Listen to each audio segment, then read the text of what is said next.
And welcome to Rewind Reviews, the podcast where we take a look at movies from our youth and maybe also your youth and ask the age-old question of are they any good still? This week we are looking at what I think is pretty much considered a family film classic. We're looking at The Goonies, and I want to start this podcast, Chris, by observing that I don't think in the history of Rewind Reviews have we ever put off having a conversation quite the way we have done with this one. No, what? In that we've just had what time? I haven't got my we started this to record at 4:00 in the afternoon. It is now 4:33, and we're only just starting the podcast. Yeah, and not once did we mention the Goonies. Nope. Yeah. Yeah, nope, that's very true. And I think we did have we had a lot of admin stuff to do, though. I suppose we had very specific. We did. It's not like we were chit chatting. No. I mean, we did do some chit. The admin led to chit chat. Yeah, the admin led to chit chat. But we were scheduling the next few podcasts. Yeah, we started by scheduling the next few podcasts. It was all very well intentioned, but I will say that's something we normally do after the podcast. I think the choice to do it before says something here because look, I've been a little bit dreading discussing this film because, as I mentioned last week, and for those of you who are just joining us for this one, thank you, welcome. This is Rewind Reviews. We review the movie, but we usually start with a little bit of context, our history with the film. Is it a VHS we owned as a kid and wore into the ground, or is it just something we've never seen, or something we've only seen once or twice? You know, I often find with these sorts of more lengthy reviews, it's good to get the context of the person doing the review, what their biases might be. Maybe it was their favourite film in their youth, and therefore they're going to have a soft spot for it regardless of whether it holds up. That impacts a review like this. Now, I talked about this last week when you first... Like Dan and Short Circus. Short Circuit, yes. Yeah, which is just fundamentally probably a very bad film that I still love with all my heart. Absolutely. And me with Mouse Hunt. Sure, yeah, absolutely. And you mentioned Goonies last week, and you pick it because, for those who are new, Chris chooses the film one week, and I choose the film the other week. This is Chris's choice. He picked Goonies, although it technically wasn't Chris's choice, but we'll come back to that. So we picked Goonies, and I was honest, and I said, look, I don't have the affection for this film. I saw it as a kid. I enjoyed it as a kid. I never really took to this film like other people my age that are into this kind of movie. I just never did. I enjoyed it. I think I saw it a couple times as a kid, and then I literally never thought about it again. I remember I saw it as a TV airing originally, and I think I recorded it, and then I watched the VHS recording I had of it maybe twice more as a kid. It just didn't grab me the way many other movies did. And I often felt strange talking to people about this film because they have such affection for it that just never translated for me. And I was dreading rewatching it because I was like, I'm either going to figure out the reason why, or I'm not going to be able to tell you exactly why this movie doesn't connect with me. And that's going to be all the more frustrating. And unfortunately, I think that might be where I've landed. I still don't think this movie lands for me, and I still can't really tell you why, even having watched it with a very, with an eye out for that sort of thing. So I have been a little bit putting on this one off because I also don't think it's a particularly easy film to review because it's not really... it's not designed to be analysed in a complex way. And I don't know if there's a lot of, I don't know if there's a lot of people who've found deep hidden meanings in this film. I think it's pretty overt what it's doing, and I think it's pretty good at what it's doing. But yeah, I don't know. So we'll see what happens. But I definitely think I've been a bit dreading this review for those reasons. How about you? What's your history with the film and sort of perspective coming into this? My history with, so for those that don't know, I basically at the end of a conversation with a friend, as I will often do with this particular friend, because we talk quite a bit, we'll go, right, I've got to go because I've got to watch Small Soldiers, or I've got to review Wizard of Oz. And there tends to be a sense from them of, fucking hell, because I just happen to always tell them when it's, a random film as opposed to a stone cold classic. It's sure. It's always Johnny English. It's never, whatever. And so this time I went, well, I'll tell you what, you pick the film then. And they said it's always bugged them that I've never seen the Goonies. Right. Which I can't even remember that coming up, but I haven't ever seen the Goonies. It is a correct fact. So it must have come up. So I was like, I do love that okay, they've fine, that's clearly bothered them for a while. Like that was in the back of their head. Like, yeah. They made it very clear, and only after was I like, oh shit, what if like the film? What if I think the film's terrible? Like, because this is the only episode of this podcast they're going to listen to. I don't want to think a film's terrible that they love. But what's interesting is I do have a vague history in the sense that the Goonies has always confused the fuck out of me because like the poster, which is incredibly iconic. yes. I've always been like, are they minors? Like, what's happening there? And then like I've occasionally seen pirate ship stuff, but then whenever I've seen like stills of them dressed or whatever, it's modern day. So I'm like, is there time travel? Like, what I've known that there's been talk consistently for years of a sequel, and I'm like, but they're little kids, aren't they? And I just assume it's little kids that go on an adventure. What on earth is the sequel going to be? Still feel that way, by the way, after watching it. Terrible idea to do a sequel to this movie. But anyway, maybe we'll come back to that later. Yeah, I mean, I think it's so long now that now there might be a way to do it, but we'll come to that. We'll come to that. But then you're not gonna. The only way. Yeah, okay, we'll come to that because it wouldn't be the same watching adults go on an adventure. I don't think we would be watching adults go on an adventure. I think it would be the but then are we gonna cut? It would be the children of the cast from now. Yeah, but then we're not going to cut to. Would you say? Imagine if you had a childhood affection for the adults in this movie. We don't cut to them enough for it to, and then you're taken away from the action. I don't know. I think it's a hard ask. What the sequel to this film could be.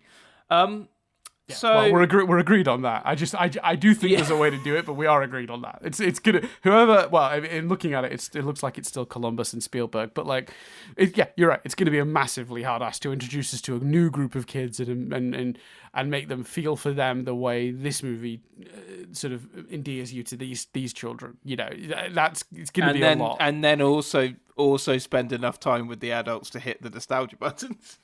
Yeah, unless you do it so that the adults take the role of the older teenagers. So it is a group of young kids and a couple of the parents get dragged along with them. Because I know that you're not going to get back. You're not going to get back the kid that plays Chunk because he quit acting a long time ago. He's like an entertainment lawyer now. So, some of these guys just won't come back full stop. So, you bring a couple of the adults down, or you give them a little above ground adventure while the kids are doing the below ground adventure. I don't know. There's ways. I'm not saying it would be good. I'm not saying that's the thing I want to happen. I'd rather they didn't make a sequel to this movie.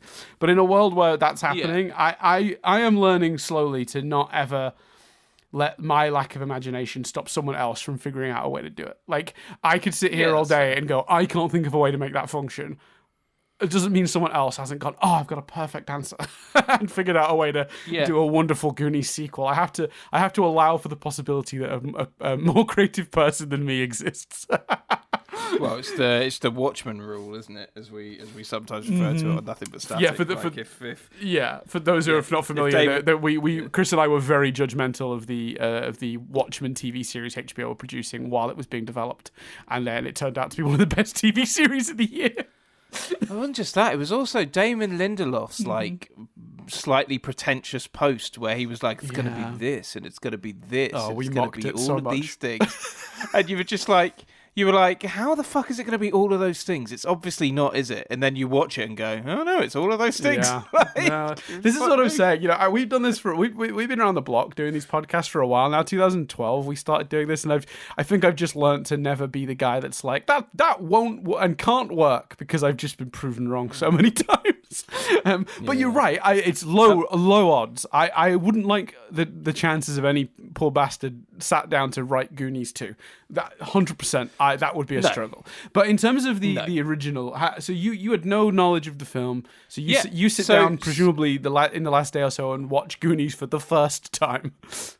Yeah, and what was nice about it was I was like, oh, that's how all of these pieces, a pirate ship, sort of the notion of it looking historical, the fact that they were in a cave, like all of these things just suddenly made sense. I was like, oh, okay, that's it. It is all of those things. Yeah, it does all fit.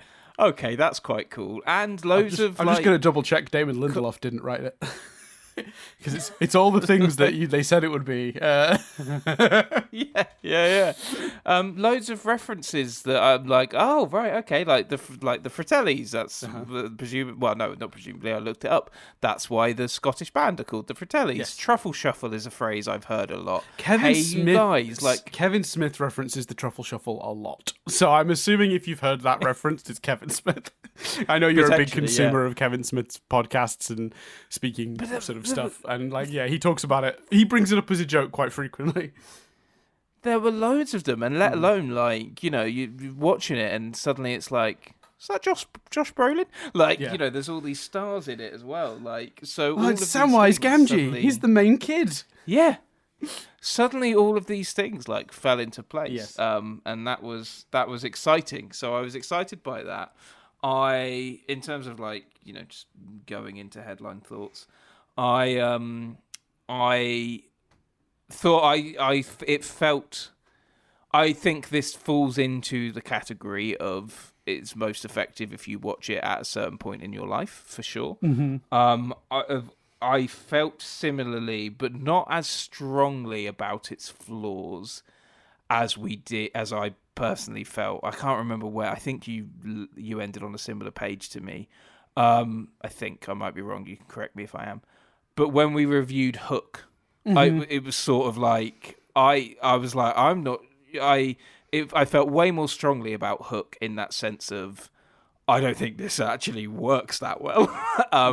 But I felt a similar sense of this isn't hitting the magic for me because I'm watching it at the wrong time and I'm watching it with a critical review. But I will say it did feel like a classic. And that's that feeling you get when you watch classic movies. And this is what it had for me over Hook.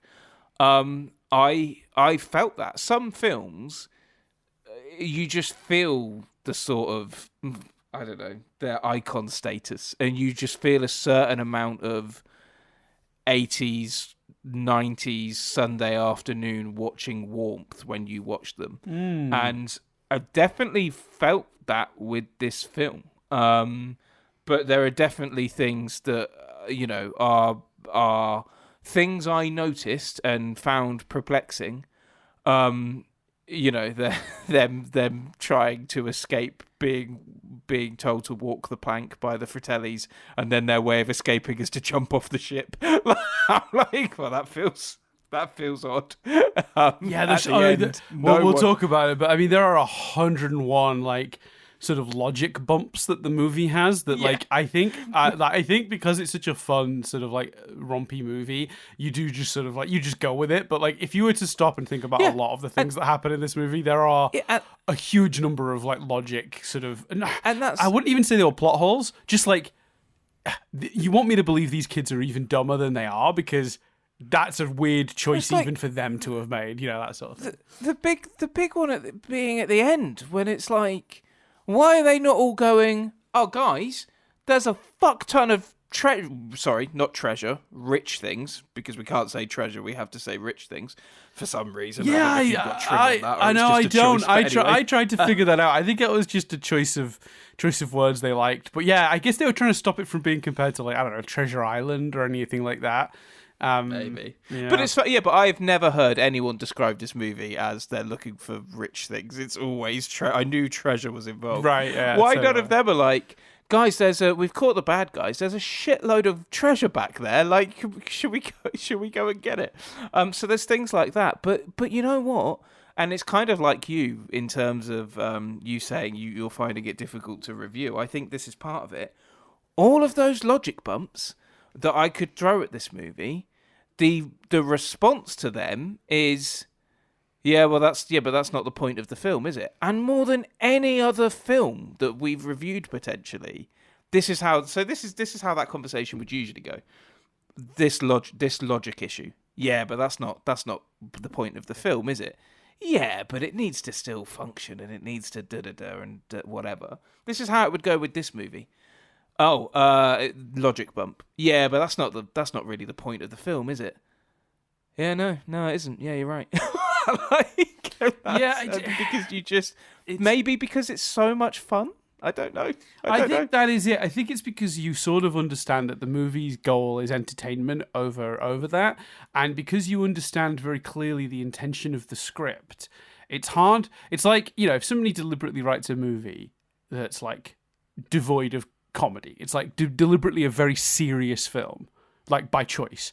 You can't then put the criticism at it that it never has any levity. It never, it doesn't ever take a breath to lighten the mood. It's just dark and digital. That was the intent. And with this movie, it's like, it's supposed to be a fun, rompy adventure with a bunch of kids. And like, I think very deliberately, like the movie's like, sort of like some of the choices, because a lot of these sort of logic bumps we're talking about, which for those, I don't know if we've coined this phrase or if it's an existing phrase, but it's sort of like a speed bump where the movie sort of, you're taken out of it for just a second while you go, wait a minute, why don't you just do that?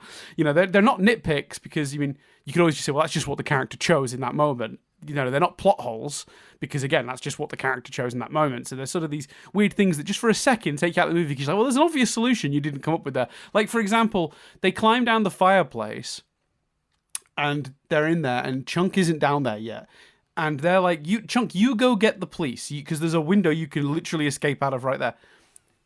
And then 30 seconds later, they're down in the hole looking for an escape. Why did they continue down the hole? They were like, at the fireplace. Just climb back out and go with Chunk then. If the situation is that dangerous in that moment, you just... And for a second, I went, oh, why didn't they do that? Then I just went, yeah, well, they're kids. They made a weird choice. These characters made a weird choice in that moment, because that is it. And it does defy logic, because you do sort of think, actually, in reality, a smarter kid, or any kid really, would have been like too afraid to do what they did. But that's kind of the point of the movie. They're brave kids. That's the point. They're dumb and brave, and that's a very unfortunate mix.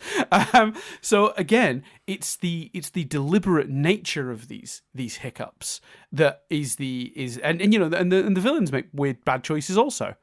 But again, they're idiots. That's the point. So, these sort of logic bumps that we're talking about, as we have sort of named them, none of them are like, none of them are plot holes. None of them are contrivances. It is just characters making strange choices that, like, you later on you go, I guess it's just because they're young or stupid, or a combination of both. And like, you can't dispute that. So yeah, they're not. I don't have any of those in my notes, because the movie taught me very quickly not to worry too much about that stuff. It reminds me of it's not exactly the same, because this would potentially be a plot hole, but it just reminds me of the Mark Hamill thing, when they were filming Star Wars, and he realized the scene they were filming came straight after the compactor scene, and he was saying to George, but George, shouldn't my hair have all schmutz in it, because I was just in the garbage compactor?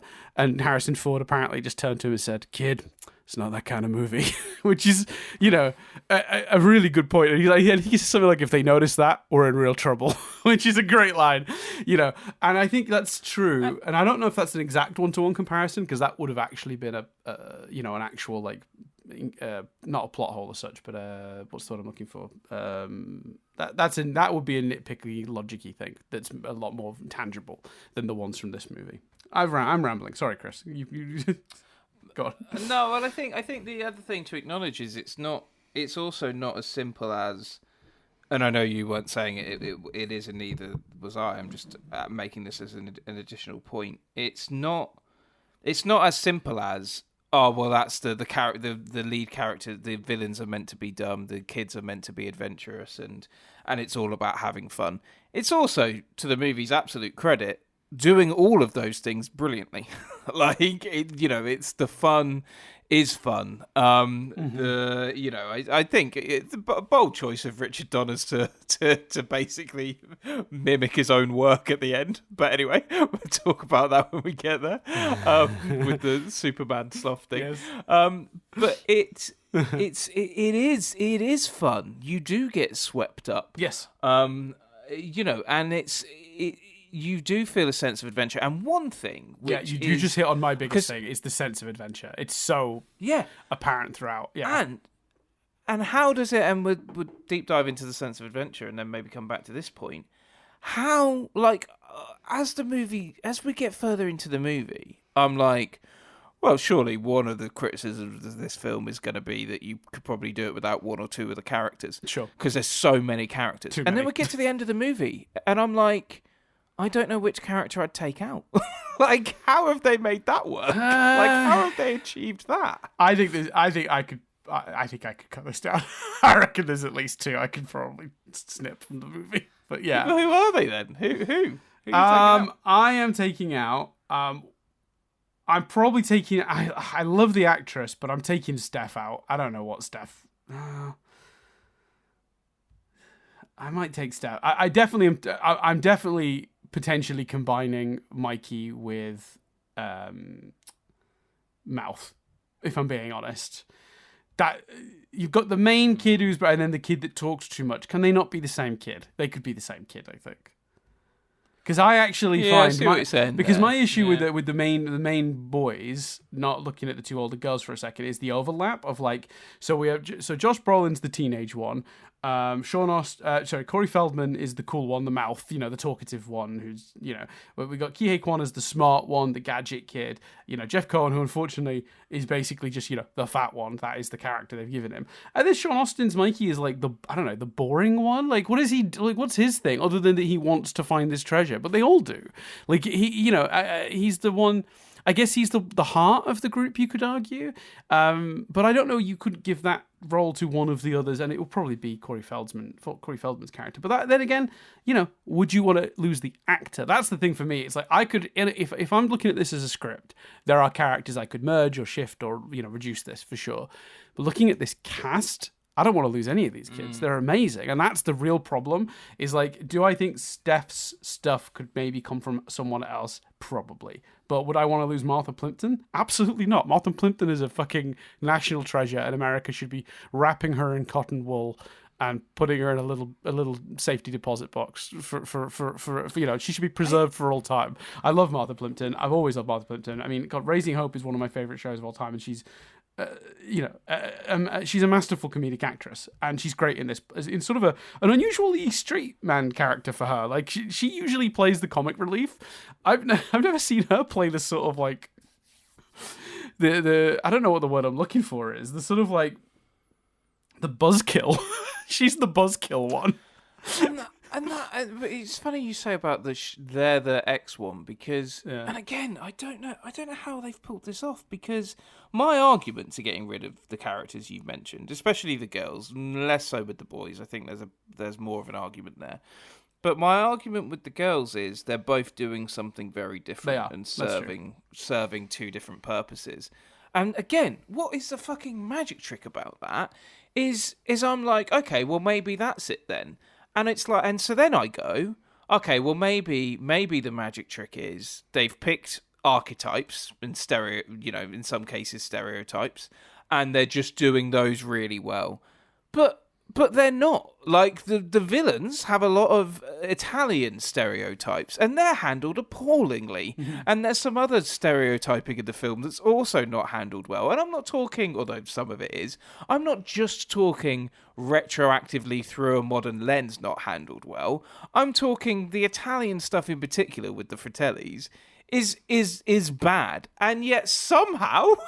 it's still really enjoyable. You still really enjoy watching those villains, and the whole movie works. Like, and it is a bit of a magic trick. Unless, do they do something? And I don't mean this in a bad way at all. Do they do something to make you turn your brain off, or to make you go, oh, well, again, I guess it's that sense of adventure. So how do you think they create the sense of adventure? Well, I think a lot of it is through the wonder of the characters, because I think the characters, while they don't go on any sort of complex journeys, and again, I did this last week. We did Wizard of Oz, and I was stumped as to, like, does this film sort of have depth beyond the overt, the obvious, the surface stuff that you're going to pick up when you watch the movie? Because nothing was really coming to me, and I very rarely, with the Rewind reviews, watch any other people's thoughts or videos or anything about the, or essays about the thing until I've reviewed it myself. But I've broken that rule 2 weeks on the trot, because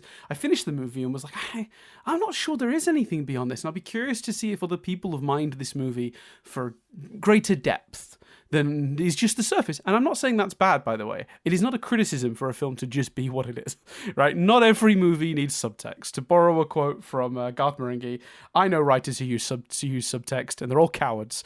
I think subtext, especially in older movies, isn't as common, and deeper meanings weren't necessary because it is entertaining.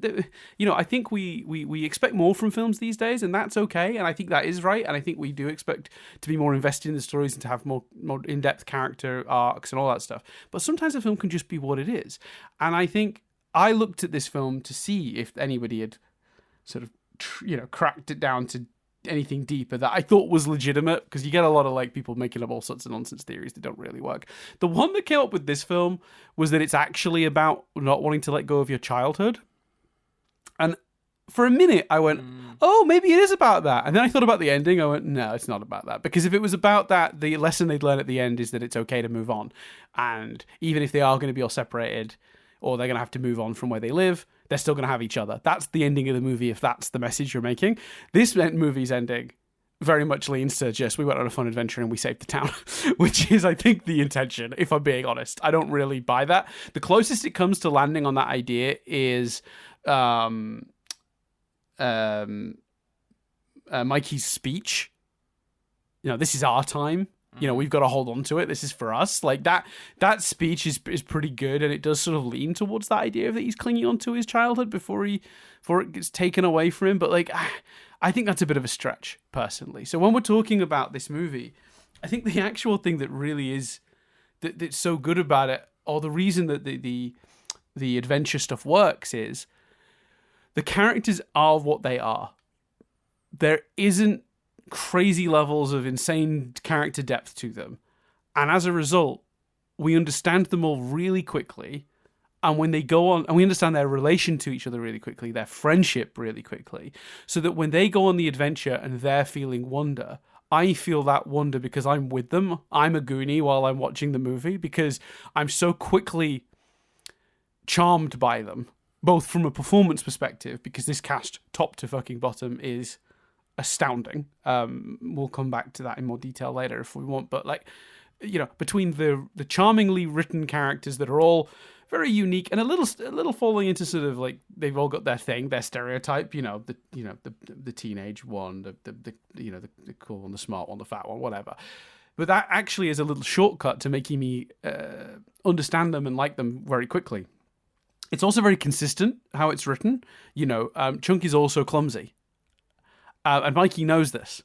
He hands him the map, I think, fully knowing that he's going to drop it, break the glass, and allow them to get it out. Absolutely. And that is such a small little moment early in the movie that, again, there's nothing more to read into it, but it makes you understand them and endears you to them. The other moment that I pick up from really early in the movie is the relationship between Brandon and Mikey, which is they seem like antagonistic brothers, and you think, oh, it's going to be one of those stereotypical antagonistic relationships. But then there's that really nice moment, and I love this movie for this choice. They're on the Mikey's on their little decking, looking out at the area that's going to be destroyed. We usually recap the movie at some point. We haven't done that here. For those who don't remember, the little part of the town they live in, the Goon Docks, is going to be destroyed by a country club or whatever for snooty person reasons. Rich people want to knock down the homes of poor people and displace them, and the reason they go on the adventure to find the treasure is to sort of have enough money to be able to stop the rich people from doing that. And he's looking out over the town, sad that it's all ending, and the brother comes and gives him a hug. But he does it when the other kids aren't around. And it's such a nice little moment. And he makes a little joke or whatever while he's doing it. It's not it's not a completely sincere moment, but as simple as that is, I immediately connect to these people, understand their relationships to each other through the conversations they have. And because the movie does such a good job making me understand these characters, then when they go on the adventure, sort of 20, 30 minutes later, once the movie really sort of kicks into what it ultimately becomes, I'm very invested in that and that sense of adventure. And when they get that, and again, another brilliant script choice, the choice to continue or not. They get to the wishing well, and there's another moment in that I really love, but we won't talk about that for now. But they're offered the opportunity to bow out now. Halfway through the adventure or 2/3 in, there's a way out.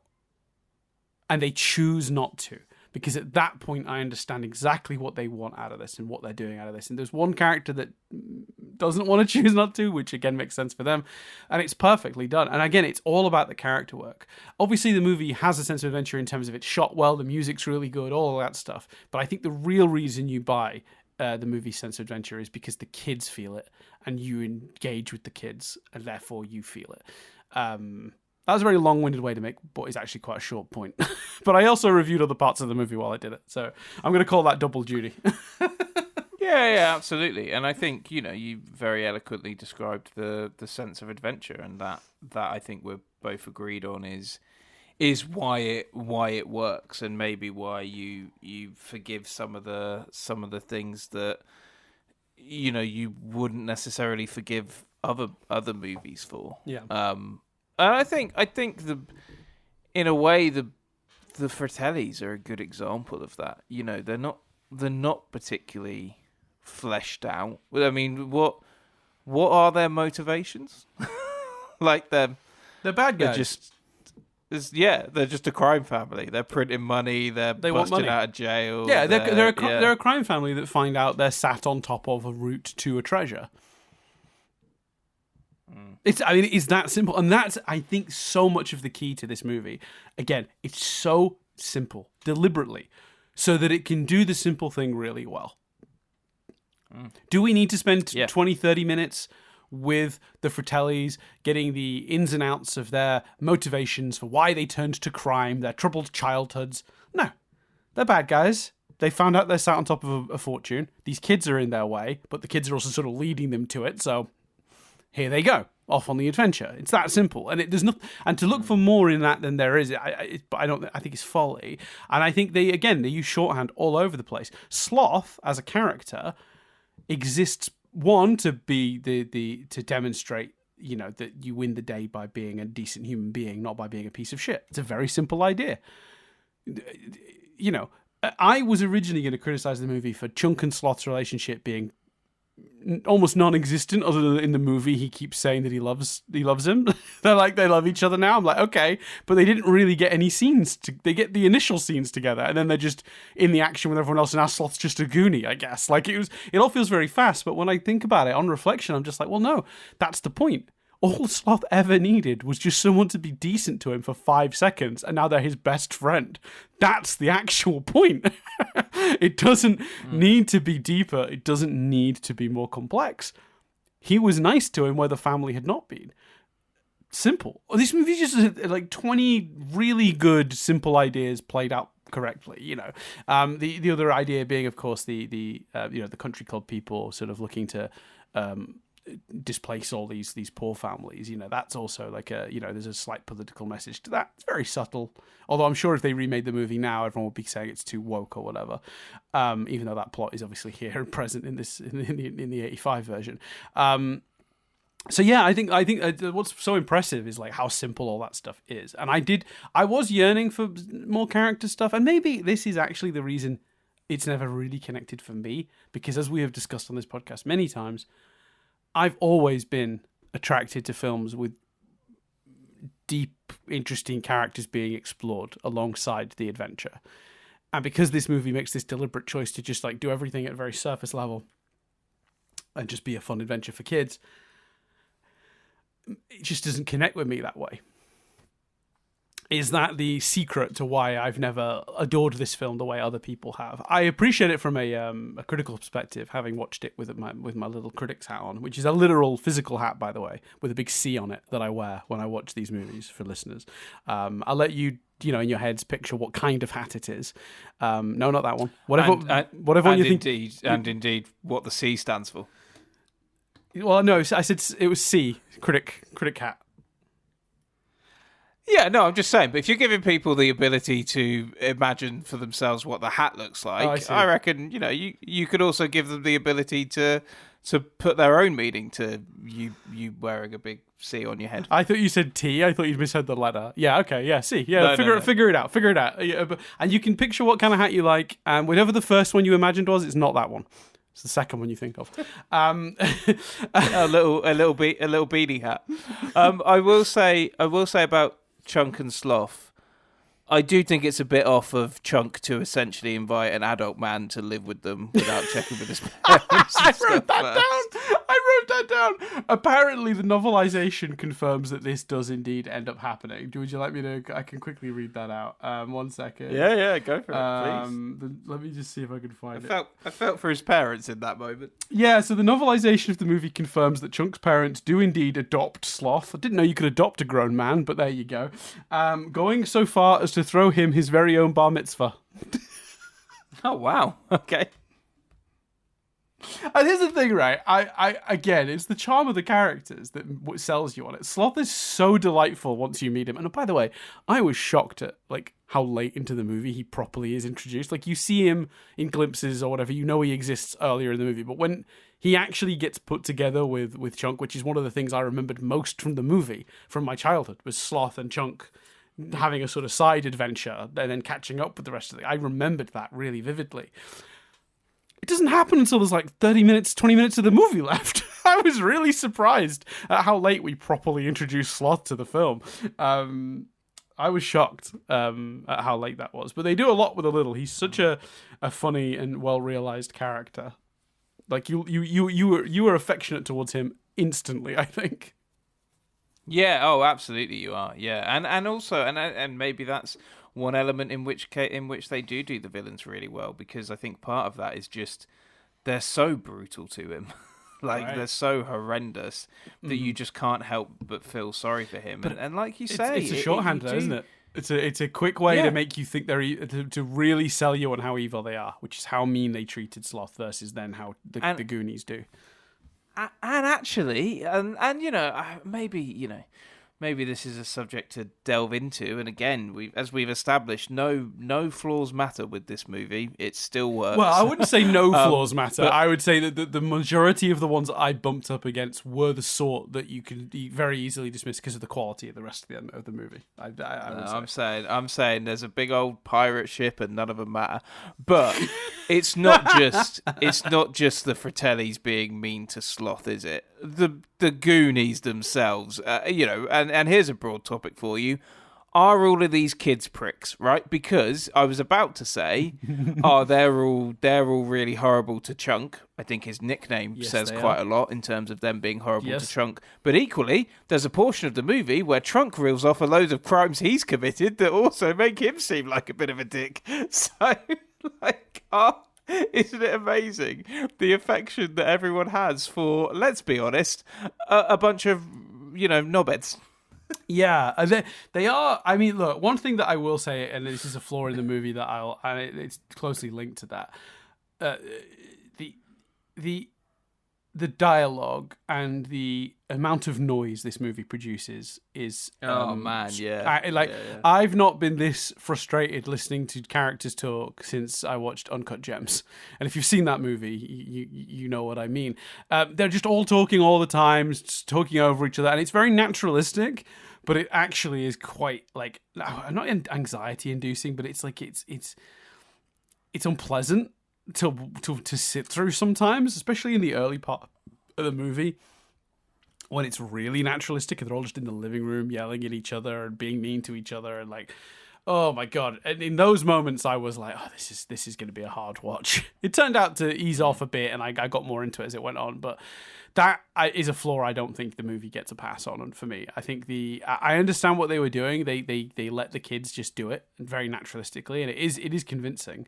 You do just believe these kids are just saying these things. It's some of the best performances I've seen a director ever get out of children in my life, and I'm not. That's not hyperbole. I legitimately believe this might be the example of how we direct and should be directing children. Richard Donner did it in such a special way here, and I think that inspired Columbus when he then went on to do the Harry Potter films. And was a big part of how Columbus approached the Harry Potter films. But yeah, I think, they are quite mean to each other a lot of the time. And between that and a quite abrasive approach to the way they communicate with each other, it's kind of a miracle the movie's watchable at all. because I think both of those could be held quite heavily as flaws at this movie. I think. Yeah, I think you end up really needing, in a modern day world, you really need subtitles to watch this movie. The subtitles automatically came on the version I watched, so I didn't like have the moment of going, I think I'm going to need the subtitles. They were just already there. I'd be curious to see if I put it on without them, would I have reached for the remote? But in the end, they were on automatically, and I couldn't be asked to change it. And then I found it useful. And let's zone in on some of the cruelty though. I mean, the Chunk stuff's not great either, is it? I mean, the kid's named Chunk. He's the larger kid. They make him do a dumb little dance with his belly out called the Truffle Shuffle, which does feel cruel in a modern context. He's like the Porkins of the Goonies universe. I think, you know, I know that, was this acceptable? I mean, it doesn't seem great. No, it's not. No, it's not great. Yeah. Yeah, it's the worst of all of these, I think, of the way the kids make fun of each other. But again, do you go, well, yeah, but that is, whilst it's not great, that is how kids talk to each other, and there are other moments which show that they are affectionate towards him, and you know, he also finds sloth, you know, and gets to be the two outcasts save the day. Mm-hmm. Yeah. Mm-hmm. Yeah, well, that is one thing I'll give the movie. Everyone contributes in the end. They all in one scene or another get to either resolve a problem, solve a mystery, or be useful. Like, obviously, Mouth is the only one who can read Spanish. You know, Kihei Kwan like gets them over some of the obstacles with his gadgets. You know, what's the is it Andy the girl, Kerry Green's character? You know, she plays piano. Like they all end up. I'm not remembering all of them, but in some way, almost every kid across the movie gets to contribute to getting them to that final goal across all of these various obstacles. And then obviously the final help comes when Chunk, you know, brings Sloth into the equation, and that, you know, hey you guys, which is you know what I loved about that rewatching it. I didn't realize that's a reference to something, and we'll come back to that later. It is a reference to another thing, but I didn't realize even as a kid is that it's something that Chunk says earlier in the movie. Like multiple times, like so when he says it a few times. Yeah. I always just, I don't know. I think as a kid I just assumed it was something he picked up from him, but I'd never really actually known we heard him say it. So that was quite fun, the realization. So yeah, it's an awesome. Oh yeah, I wrote this down. 23 minutes in, and we're off on the adventure. So that earlier on I was talking about how long until they're away. I wrote it down apparently. I think it really, especially like, you know, it starts with that chase, and it starts with a very shocking, you know, the suddenness of the guy hanging in the cell. I know he's not actually hung himself, but that was very like, fucking hell. Open this family movie with a suicide, you know, for the family. But it certainly gets going though, doesn't it? Like, it doesn't waste any time. And even as you pointed out earlier, even the stuff in the house which someone could look at and go, you know, that goes on for a while. There's lots of different things, some funnier than the other. Like, well, to be honest with you, I didn't find the statue breaking or the kid tricking the Spanish woman. I didn't find either of those particularly funny, but the house scene does absolutely tell me who those kids are and who those characters are, and it establishes them all very quickly and very concisely, and then we're away. We're adventuring. You know what that scene strongly reminded me of? Even though these two movies are written by different people, it reminded me of the opening of Home Alone. So Chris Columbus writes this movie. Richard Donner directs it with from word on set, a lot of help from Spielberg. John Hughes writes Home Alone at a later point, and Christopher Columbus then directs it. So they were all just swapping roles, directing, writing, whatever, across a lot of these movies. But Christopher Columbus did not write Home Alone. But the opening section of the first Home Alone, when everyone's in the house, it's very chaotic, it's very stressful, because there's like 25 1,000 people living under that one roof. And the scene when Joe Pesci's character goes in and he's like, is there an adult anywhere? And all the kids are going by and they're yelling and the parents are running around. Like, everyone's just, that chaos, that feeling from that opening section of Home Alone, I feel like maybe was somewhat inspired from the opening of this movie, because that feeling is what I got here in the opening scene in the house where we're introduced to all the characters. And it's a really effective way to invest me in all the people, because by the end of that section, whether I found all of the jokes funny or not, same with you, I didn't particularly find the joke of Mouth like misleading the new cleaner and whatever very funny personally. I didn't know the characters really well by the end of it. It did. The scene did its main job, truthfully. Yeah, I think it's really effective, and I think that comparison to Home Alone is a good one as well. Mm-hmm. In terms of the booby traps of it all, and the traps, the booty traps, the booty traps. Did you? That's what I said. Because I was conflicted. That was very well done.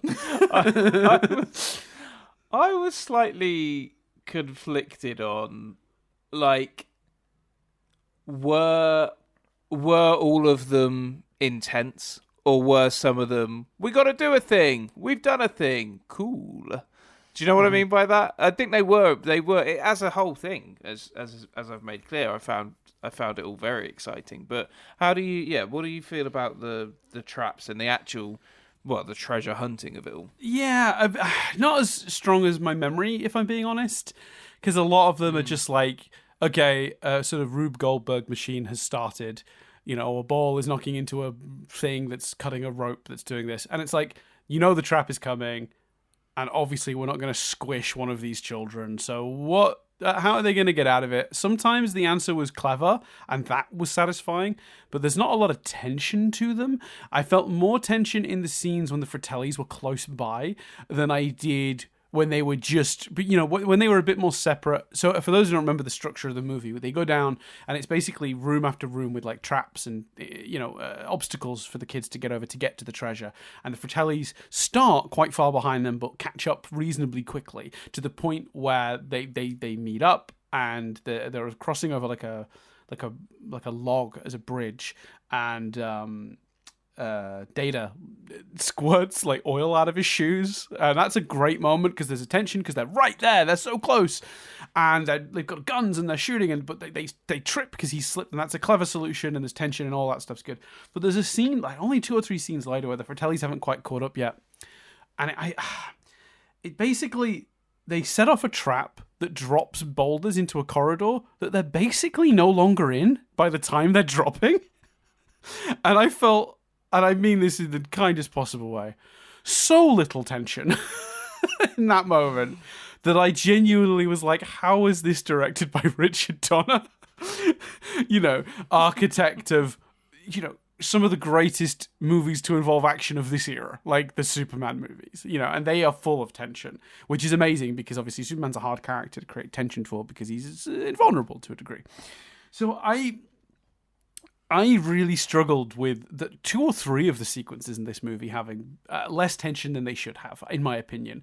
The other one that I just thought the solution was just too easy, and it didn't have any tension because it ended as quickly as it started, which is it's a really cool shot. I want to make it very clear. The shot is visually interesting. I just think from a storytelling perspective, it wasn't very good.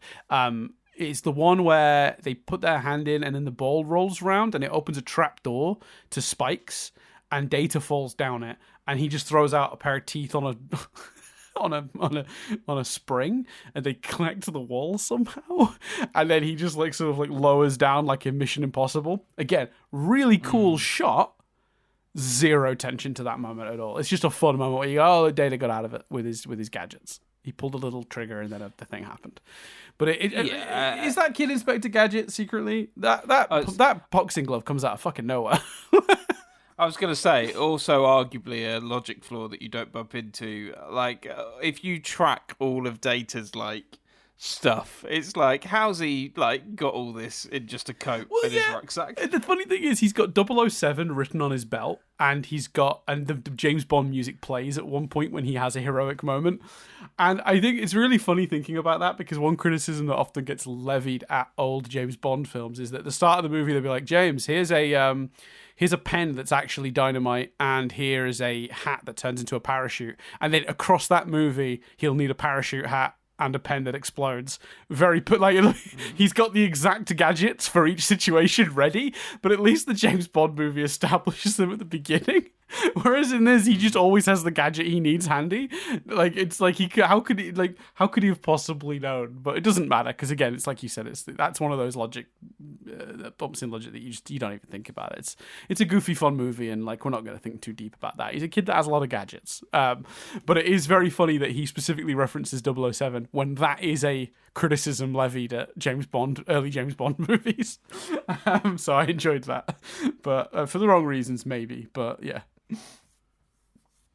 Yeah, that's fair. I think it feels very James Bond, and they knew what they were doing by playing the music, as you say. Mm-hmm. Speaking of knowing what they're doing, I have a lot of respect for, and I'm assuming this may be in the trib, because you've got to assume they got a lot of money from various people. There's quite a lot of. Did you watch this, Dan, and think, oh God, I'd love a baby run chocolate bar and maybe a Pepsi and a Domino's. Yeah. I mean, we can't get Baby Ruth in the UK, sadly. No, if we could get Baby Ruth in the UK, I would maybe have considered it. Yeah, I mean, I didn't. Some of the product placement in this film, fair play. It's pretty overt. I mean, it's not as bad as Rita Repulsa going into a Krispy Kreme. I think I'd still forgive that for the sheer balls on it. Incredible. Yeah. For those who don't remember, that's from the 2017, I believe, Power Rangers remake, where they had Rita Repulsa at the end of the movie during the climax find a Krispy Kreme and be like, "What are these delicious things?" And she's eating all the donuts and loves them. It's very, very. But they made it central to the plot. Yeah, like the sky beam that they need to get to save it is just outside the Krispy Kreme or something. Like, there's some of the MacGuffin is related to the Krispy Kreme. I can't remember what it is, but they have to get to the Krispy Kreme to save the day. It's a ridiculous movie, and that's ridiculous. I don't think it's any worse than product placement in other movies of this ilk. I think it matches the Back to the Future stuff for me. You know, he gets a Pepsi in that, and he gets Nike shoes. Like, there's, it does stand out a bit in the modern day, because I think films have gotten a bit subtler about that stuff. They don't draw attention to the product placement as much as they did back then, because I think products have realised it sort of harms them more than helps them if there's a bit too much, as Wayne's World joked, when he's like wearing all the Adidas, or is it Nike stuff? I can't remember, but he's like, he's head to toe in, it's Reebok, I think. He's head to toe in Reebok gear, and he's like, some people will just do anything for money, and I just think that's sad. Wayne's World kind of like, I think, spoke to a general feeling by the time we get to the 90s of audiences being a little tired of really overt product placement. And I think we sort of, but by the time we get to the era, Chris and I are regularly going to the cinema, I think that has been made subtler. So you look back at particularly these 80s movies, which is kind of the peak of the more like, not only are we going to have them eating Domino's, but one of them might say, oh man, this Domino's is great. Oh, my favorite chocolate bar is a Baby Ruth. Yeah, we've moved away from that, I think, and I think that's okay. Even Home Alone has it, because isn't Home Alone their pizza they order is Pizza Hut? I think, if I'm remembering correctly. Yeah, I think you might be right there. Yeah, but it's I've sort of learned to expect it from movies from the 80s. I think it was more socially acceptable at the time, and to be fair, kids probably do like Baby Ruth chocolate bars and Domino's pizza. I don't think there's nothing in here feels like a lie. Do you know what I mean? No, yeah, that's very fair. It's not like the kids turning around and being like, God, I just really love this aftershave. You know what I mean? Like, it's appropriate stuff, Do you wish we had more of? We talked earlier about the country club. Do you wish we had more if they'd found, and it's so hard to do it, but found a way to do. I really enjoyed the pipe sequence of the slowly across town, all the pipes disappearing, and some of that was clearly at the country club, and that was quite satisfying to watch. I think almost all of it. Found a way to do more. Yeah. God, I wish they'd found a way to do more of that. I think. Yeah. What they were doing was having a negative impact on the country club. Yeah, I enjoyed that. I did too. It's one of those scenes that you takes a second for you to just get over how ridiculous and lacking in logic it is. If you just shook some pipes down below, it's not going to make entire taps just vanish into the wall. But you sort of, and also like all of the town's pipes, all of the country club's pipes in this one spot, like that doesn't really make sense either. But from a enjoy the movie perspective, it's excellent. It's so good. It's super fun. It is one of my favorite scenes, and I love that the douchey kid. I forget the character's name. The one that had the car earlier that tried to murder. The one that tried to murder Brand in the beginning of the movie. One of my favorite jokes from the movie was just watching Josh Brolin's character Brand get on that little girl's bike, the neighbor's bike. I think that's Data's sister. I think that's who that's supposed to be. He gets his tiny little pink bike. And he looks like a clown bike. His knees are up by his head as he cycles. But then they do the scene where the kid pulls up in the swanky car and the two girls are with him, and he grabs his hand and then speeds up, pulling him along, and then like nearly chucking him off a cliff. Like, that's attempted murder. Like, the movie does not treat that with the seriousness it probably should. But it's good seeing him get his comeuppance in the pipe scene, because obviously then he gets I think it's him that's on the toilet that explodes. So that's fun. Oh, is it? I hadn't picked that up. I thought was he? Because I didn't. I thought that happened before the whole his comeuppance is. Don't you mean his comeuppance is him not getting the girl, her not choosing to go up? It's both, because he gets. I think the toilet. I think it's the same kid. I'll double check that, but I think the toilet exploding is him also. Oh, fair. I really enjoyed the sort of the almost like Darth Vader-esque no of Andy, and also I really love that those kids couldn't tell the difference between pulling up a bucket which had a basically a fully grown, or like a couple of years off, fully grown adult in, and just an empty bucket. The difference between the two. Those things weigh the same, Chris. I don't know what you're talking about. Oh dear, I enjoyed that. Yeah, I'm trying to find the scene now to make sure it's the same kid and I'm not just talking out my backside. But I'm actually struggling to find it. The movie does a brilliant job of. Sorry, No, you go. You go. I talk too much. I think it does a really brilliant job with momentum, and you do feel that they are constantly under threat. You feel like the Fratellis are only just behind them. You feel like they're in danger. You genuinely feel that, and then like I say, I found the final act gloriously bizarre, in terms of they all end up in the water anyway and all of that sort of stuff. But I definitely the set, it really does feel like they're being chased throughout the entire film. It's a great chase movie, and like you say, I think again it comes back to simplicity of that's exactly what it is. The whole film is they're getting chased through these tunnels, and we're not going to cut away to the parents worried, or we're not going to cut away to that kid plotting his revenge or anything like that. We're just going to concentrate on this and do it well. Yes. Yeah. And in a way, it's a weird comparison here, Dan, but in that sense, I'd compare it to Mad Max Fury Road. Yeah.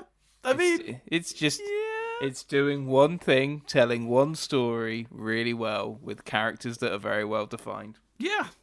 When if you boil it down that much of it, for sure. I think tonally, it's obviously it's a given that it's not going to be tonally the same. But yeah, I don't know.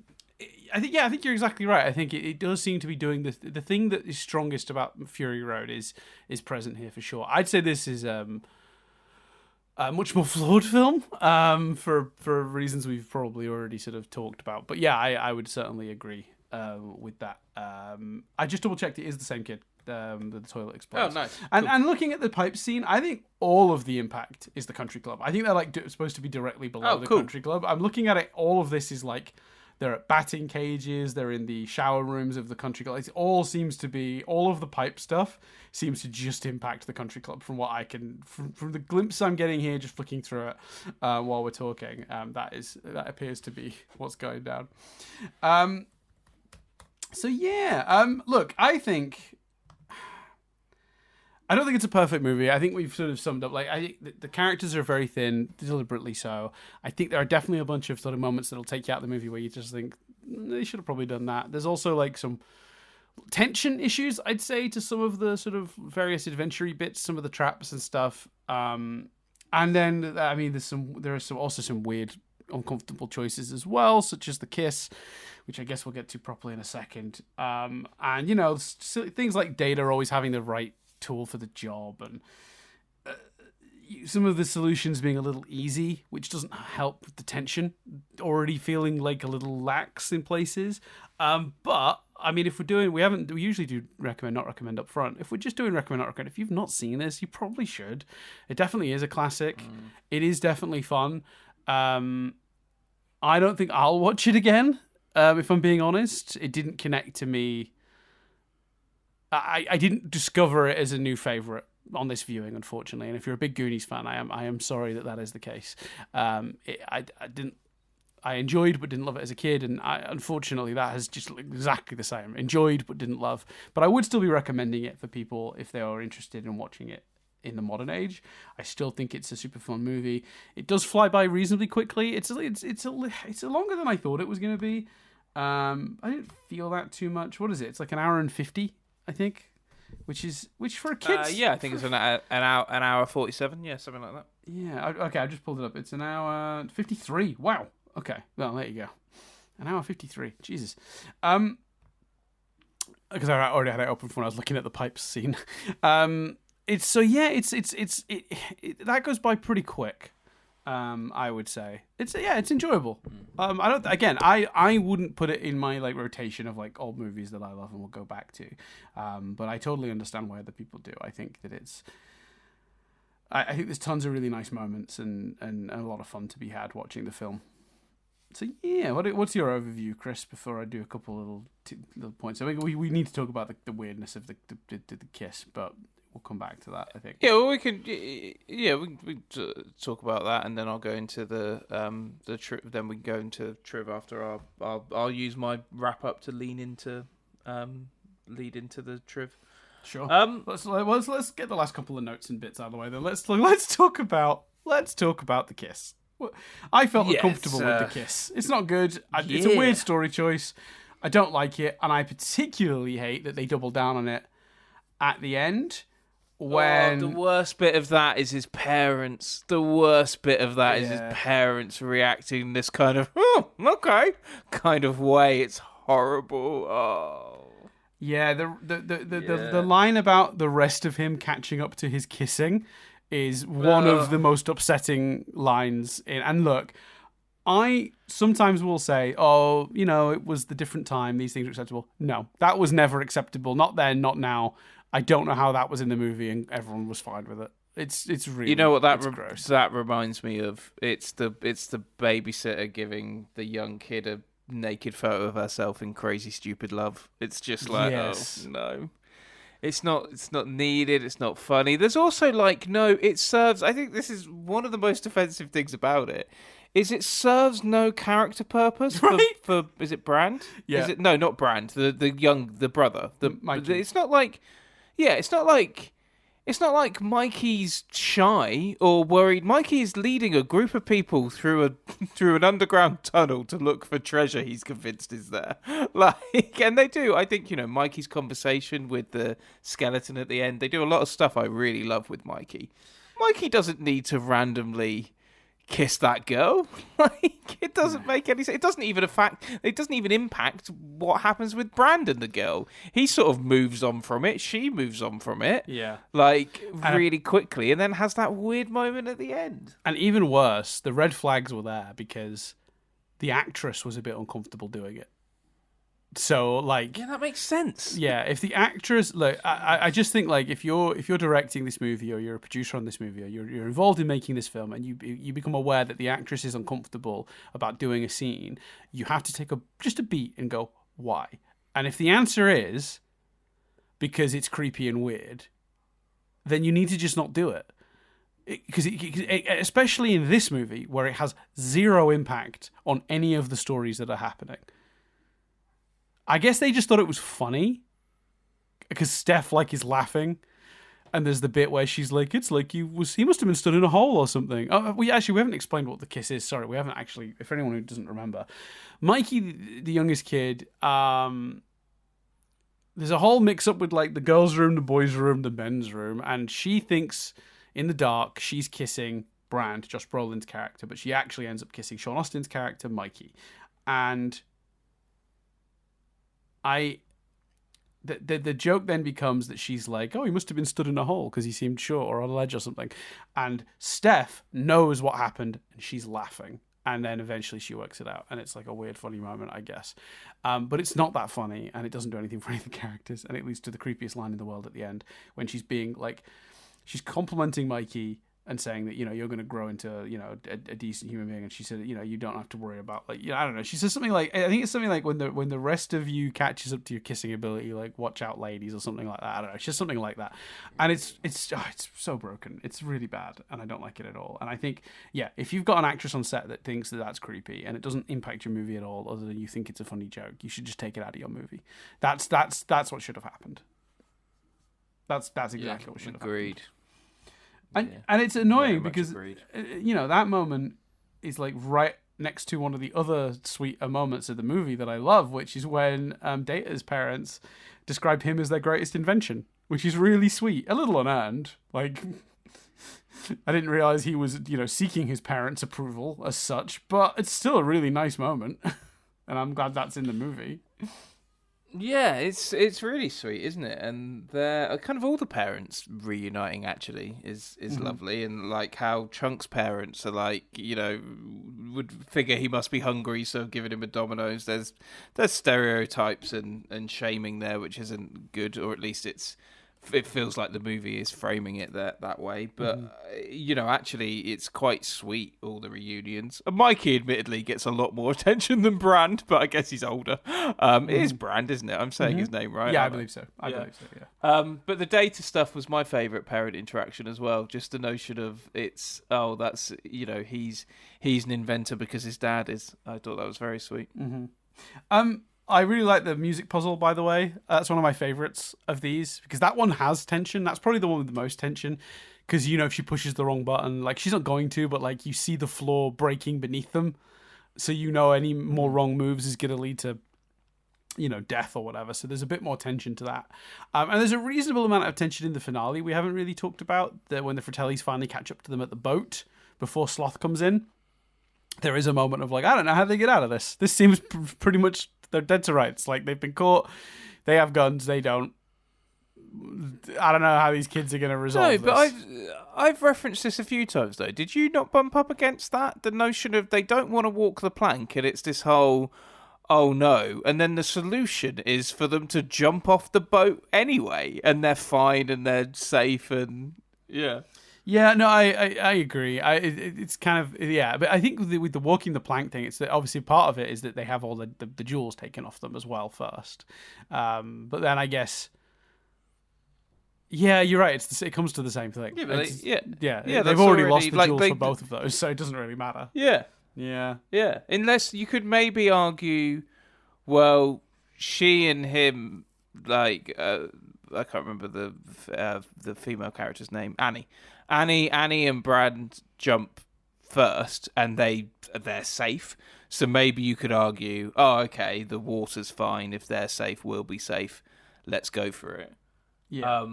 Yeah. I love that Mikey knew not to remove the gold from the from the scales. Yes. And obviously the Fratellis just wouldn't think of that. I thought that was very good in I- that end sequence. I also like this idea, by the way, and the movie doesn't outright say this, but it's the only conclusion I can come to, is that One-Eyed Willie wasn't just leaving his treasure for someone, he was leaving the captaincy of the ship for someone to find. Like, if you can get here and survive, you are the captain. Because the ship then, the trap releases the ship, breaks down the wall, puts the ship out to sea. If they'd have been able to stay on the ship, if the Fratellis had not been there and forced them off it through that exchange, then when the ship finally went to sea, it would have done so with all the Goonies on it.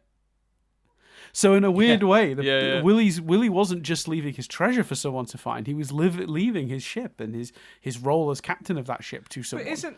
But is he? Because isn't it them taking the money off the scales that leads to the ship being free? So Oh, yeah, maybe. Whereas Mikey's like, you don't steal from Willie. Yeah, and I guess that if you're on the ship when it gets let out, you'd be just out to sea and you probably wouldn't know how to steer it or do anything with it. Yeah, I don't know. Maybe I've misread that. I've misread that.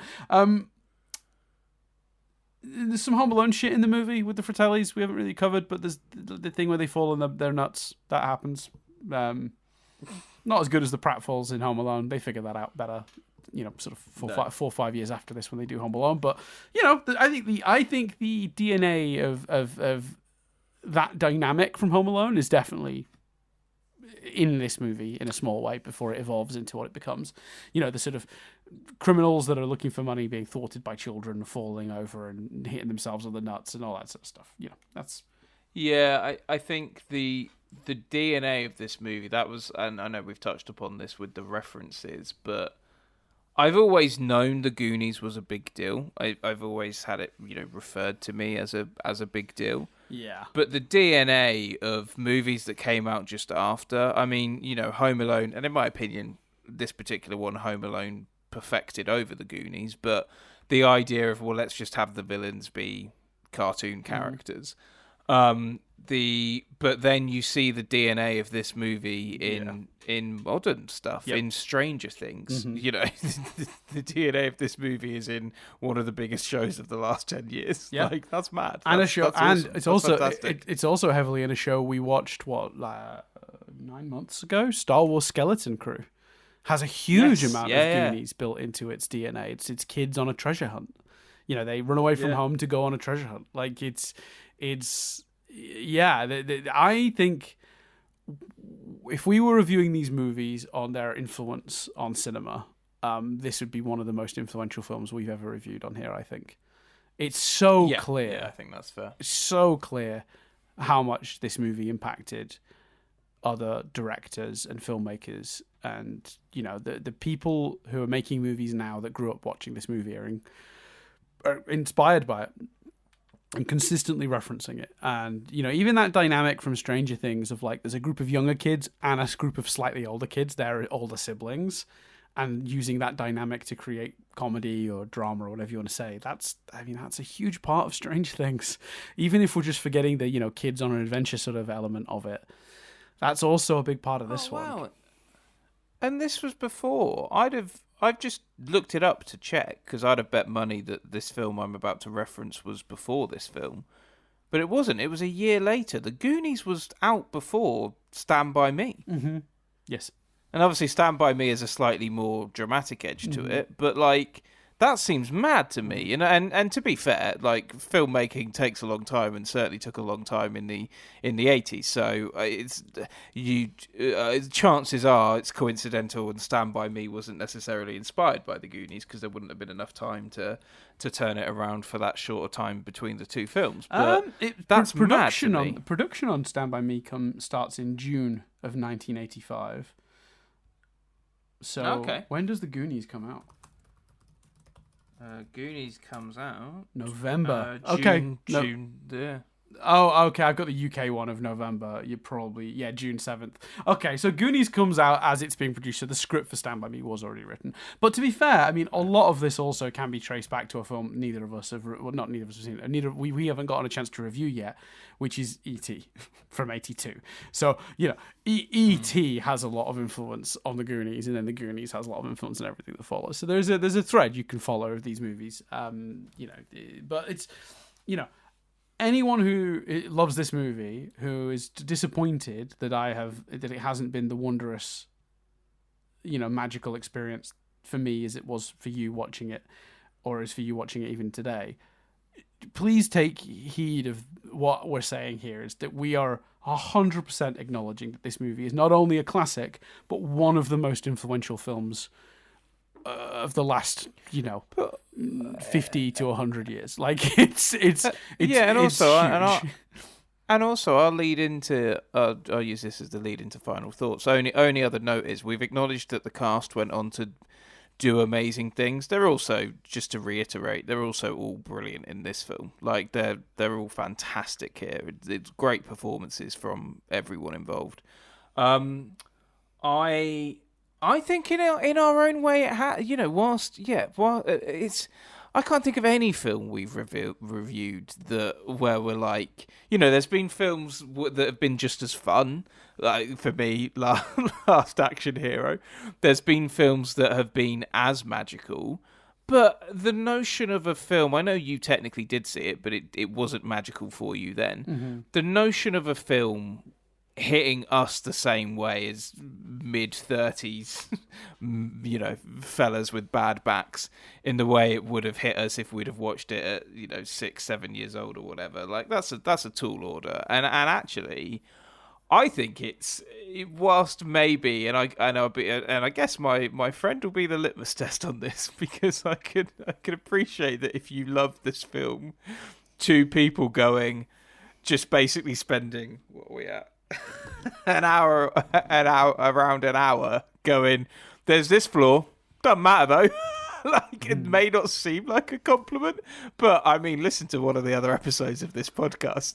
Actually, it's a huge compliment, because the other big thing is, whilst neither of us have said, we found it particularly magical, although actually I've referenced, Sunday afternoon film watching summer warmth at the beginning and feeling that. So there was that, but also we both had a great time watching it. Like it works. It's a fun adventure ride, and the flaws don't matter, and that is a huge compliment, as well as its undeniable impact on cinema. So yeah, my final thought would be, it's just a good time, and to be honest with you, it's a good time with no caveats. Like, before we've done, if you've never seen it and it's a piece of cinema history, no, I'm gonna say it. Watch this film. You'll have a good time. And there's not even anything. There's stuff in there that is uncomfortable to watch now, and the kiss being a big example, the fat shaming, and you could argue that there's racial stereotypes in there as well. But it doesn't stand out as much as those things have with other films that we've watched. And I think it all comes down to the adventure and the way they portray the adventure, the way the cast is so phenomenal. It's absolutely a big recommend from me. And how well Richard Donner directs that cast and lets that cast have all that energy and channels it into the characters, and let's name some of these actors, because we haven't really done it yet. But so Sean Austin's amazing as Mikey. Josh Brolin is just an absolute legend. This is his first film role. God, I love him for that. Jeff Cohen, who plays Chunk, does an amazing job. Corey Feldman's great as Mouth. Kerry Green, whose name of the character I keep forgetting. Andy. Obviously, Miles Plimpton stuff we already talked about, but we haven't even mentioned Ki Hei Kwan yet. Who is just, has gone on to do other things, but like his delivery of like at one point he says Data's tired of falling and Data's tired of skeletons. And the way he delivers that line is spectacular. His ability, his comic timing is just stunning. Like fully stunning.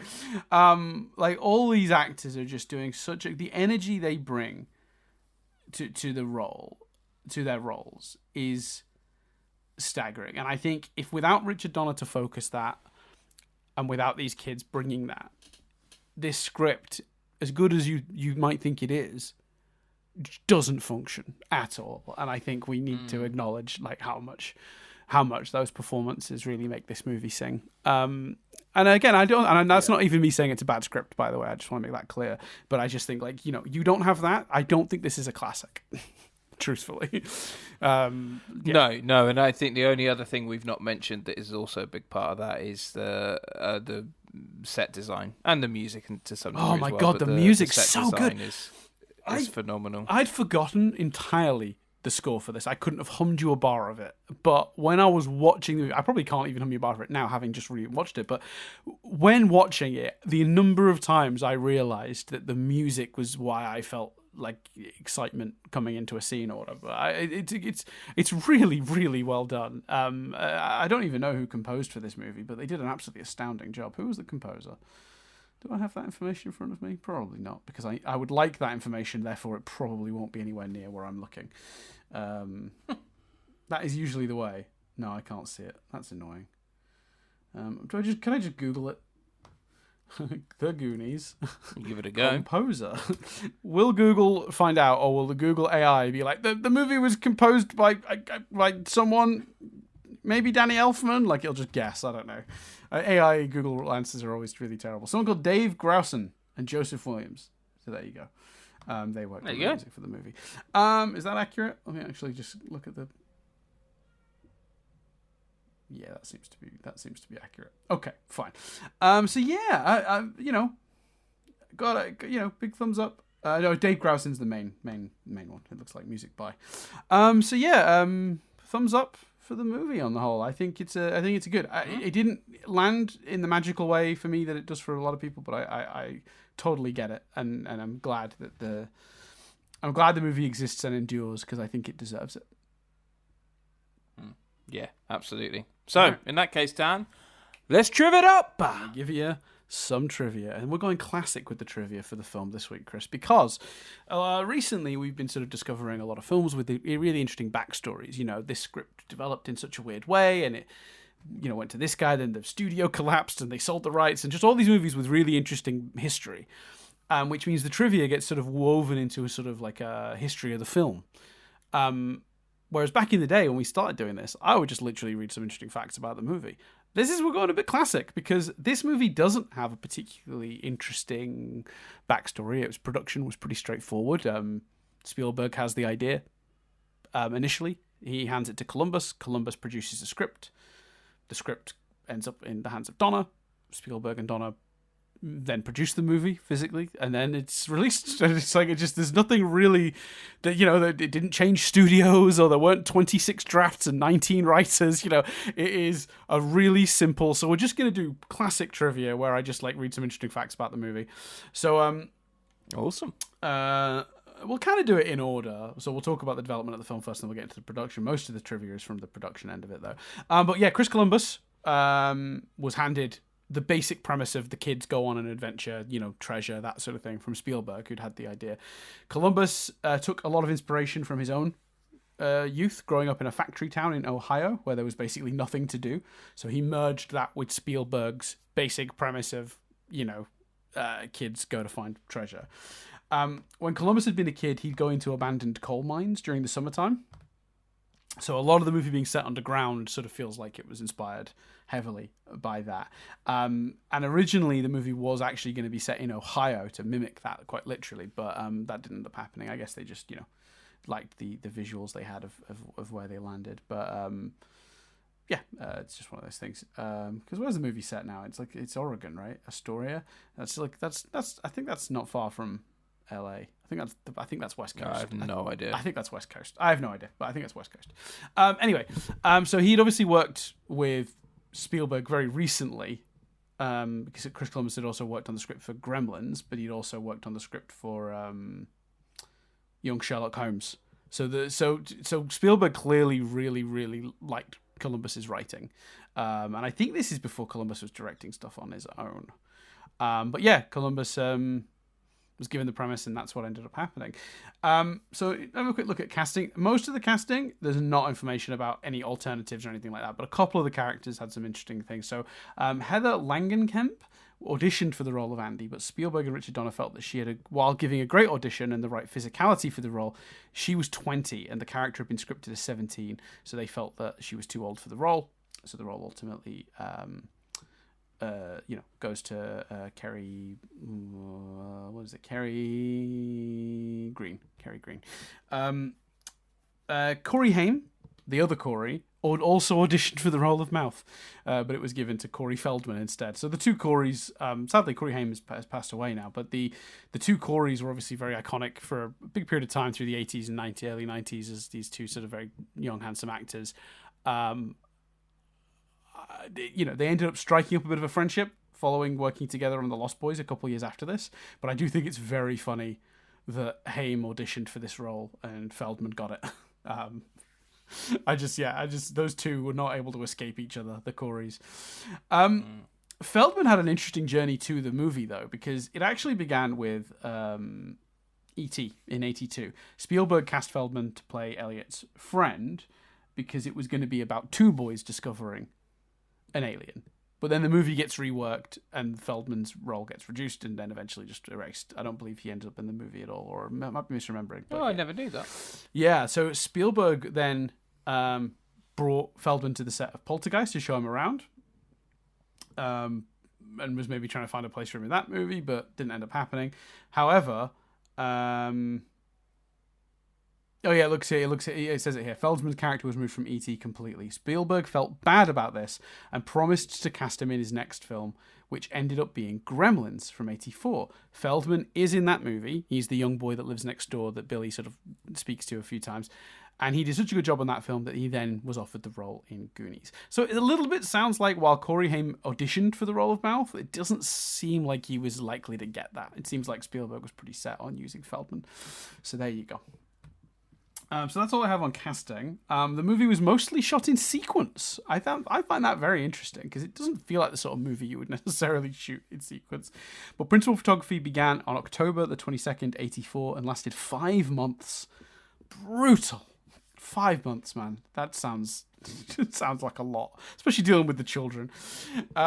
Richard Donner was always quite glib about it, actually. In one of the documentaries, Making the Goonies, he noted that it was, difficult to work with the actors. He praised them for their energy, but they were also very unruly when brought together. He was much glibber about it than I phrased it there. I think as you indicated earlier, you can really feel that in the scenes where they're shouting over each other. Mm-hmm. Like in the scenes at home in particular, and kind of whenever they shouted, I did find myself thinking, oh, these kids must have been a fucking nightmare to work. Yeah, and I'll tell you the worst thing about it, right? And this isn't in my trip, but I'll very briefly mention this, and it should be because it's amazing. So he works with the kids for 5 months, right? And he finally finishes the movie, and he goes on holiday, Richard Donner. Because it was stressful. It was stressful, and he's in interviews and stuff. He's been very clear about it. Like it was both a pleasure and a nightmare. He's not, he's never hidden the fact that made it difficult, and it was took a toll on him. So he goes on holiday immediately after, and Spielberg, as a joke, flies out the entire cast to the house that Richard Donner has rented for his holiday. And they all stay there. How is this not in your trip? That's the best piece of trip we've had in ages. That's phenomenal.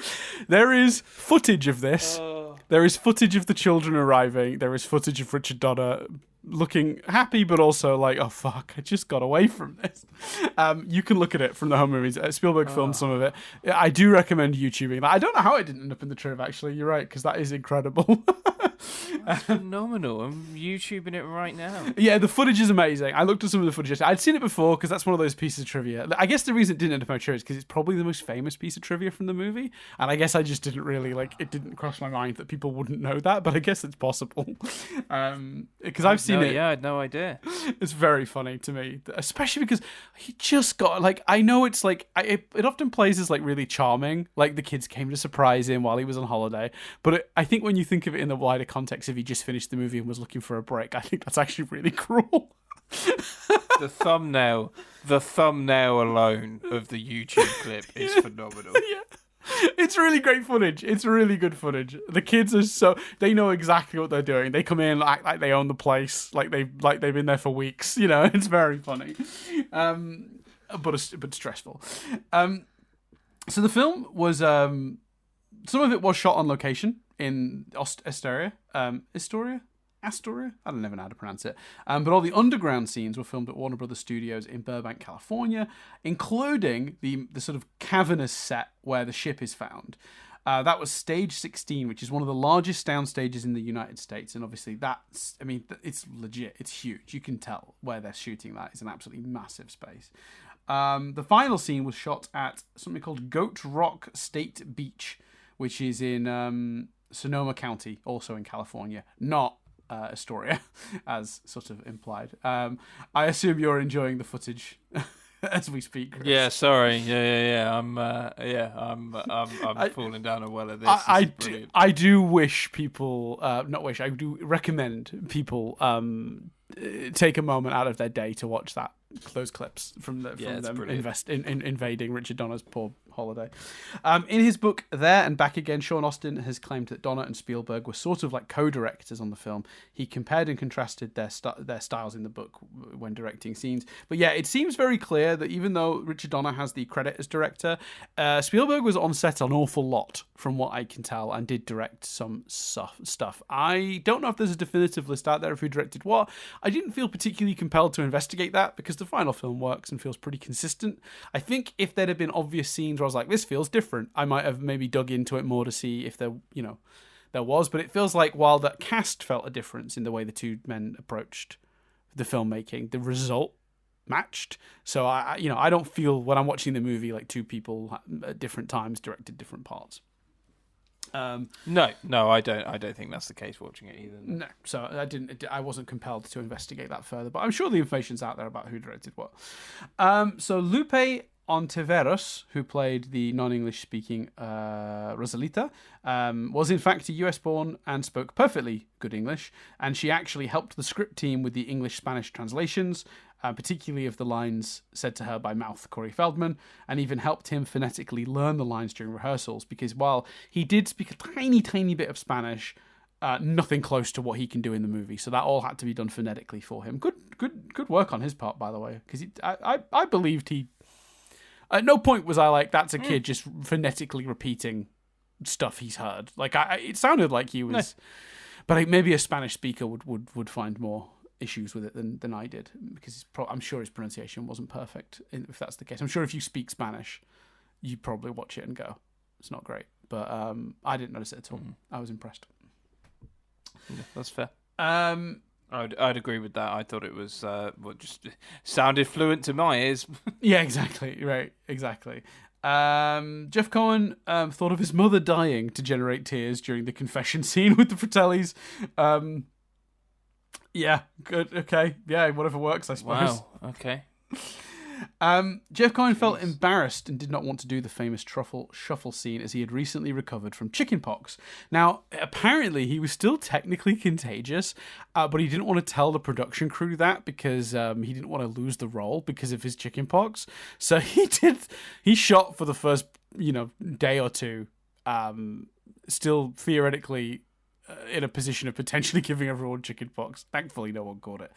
But that meant he was even more reluctant than he had been already to do the truffle shuffle scene. And actually, if you on the especially in the more recent HD prints of the movie that have been released, you can see the marks of the chickenpox on his belly as he does the truffle shuffle. So yeah. But in an attempt to make him feel more comfortable filming it, Richard Donner did indeed, clear the set, which is, I guess, something. But yeah, I don't think he'd have been happy to do that scene, chickenpox or not. I want to make that clear. Yeah, completely. Yeah. One-Eyed Willie's skull was made from real bone. Richard Donner kept it as a keepsake after production. Doesn't specify what kind of bone. I'm going to assume animal bone. Still not great. It's a bit weird, but... Nope. Yep, a bit strange. Bit strange, but fine. Richard Donner unintentionally started giggling when Jake takes the plastic spoon off Chunk, making him cry. And if you watch in the final film, you can indeed hear giggling in the background. So Richard Donner's giggle made it into the movie. It is a funny scene, to be fair. According to his choreography, Corey Feldman and Martha Plimpton did not get along, which is sad to hear. There doesn't seem to be much more elaboration of that here. But yeah, that's disappointing. That is disappointing. Because you sort of imagine there was a lot of camaraderie on set, so it's sad to hear that anybody didn't get on. But there you go. Yeah, and in the video of the holiday, it certainly seems that way as well. Yeah, exactly. So during filming, Martha Plimpton did make a bet with Richard Donner that she would stop biting her nails. Donner paid up several years later when doing the DVD commentary when she brought it up. So the makeup for John Matusak, who played... my brain. Why is my brain struggling right now? Sloth. That makeup took 5 hours to complete. Obviously, one of the eyes being out of it. We didn't talk about that, by the way. God, what an amazing effect Sloth still is to this day. Like... Yeah, it looks brilliant. I don't know how we did a whole review of the movie without talking about that, but that visual effect is stunning. In fact, to be fair, there's only one shot in the entire movie where I thought the visual effect was dreadful, and that was a weird composite. When Mikey lines up the key thing to the mountains, it's so obvious that those kids were nowhere near the set that day when they shot that, and they composited them into the foreground. It looks fucking dreadful. They've been lit completely differently. It just looked like they'd been pasted over the shot. Fucking awful. I don't know how that happened. Otherwise, though, it's a flawless movie from a visual effects perspective. Obviously, a huge amount of it done in camera. They built a real boat, all that jazz. Big cavernous room. They used real rooms. They decorated real sets. But things like Sloth's effect could have been an absolute disaster and not look good at all. Looks amazing. The eye, which is out of place, is actually mechanically operated off screen by remote control, and they had to time it so when he blinked in one eye, the other eye went. And it took a few attempts. Apparently he wasn't allowed to get wet in scenes because of the electronics that made that work, and that held up filming because the kids inadvertently splashed water on him multiple times. So yeah, it's down the hazards of working with children. That fits. Yeah. These kids sound like absolute little shits, in the most charming way.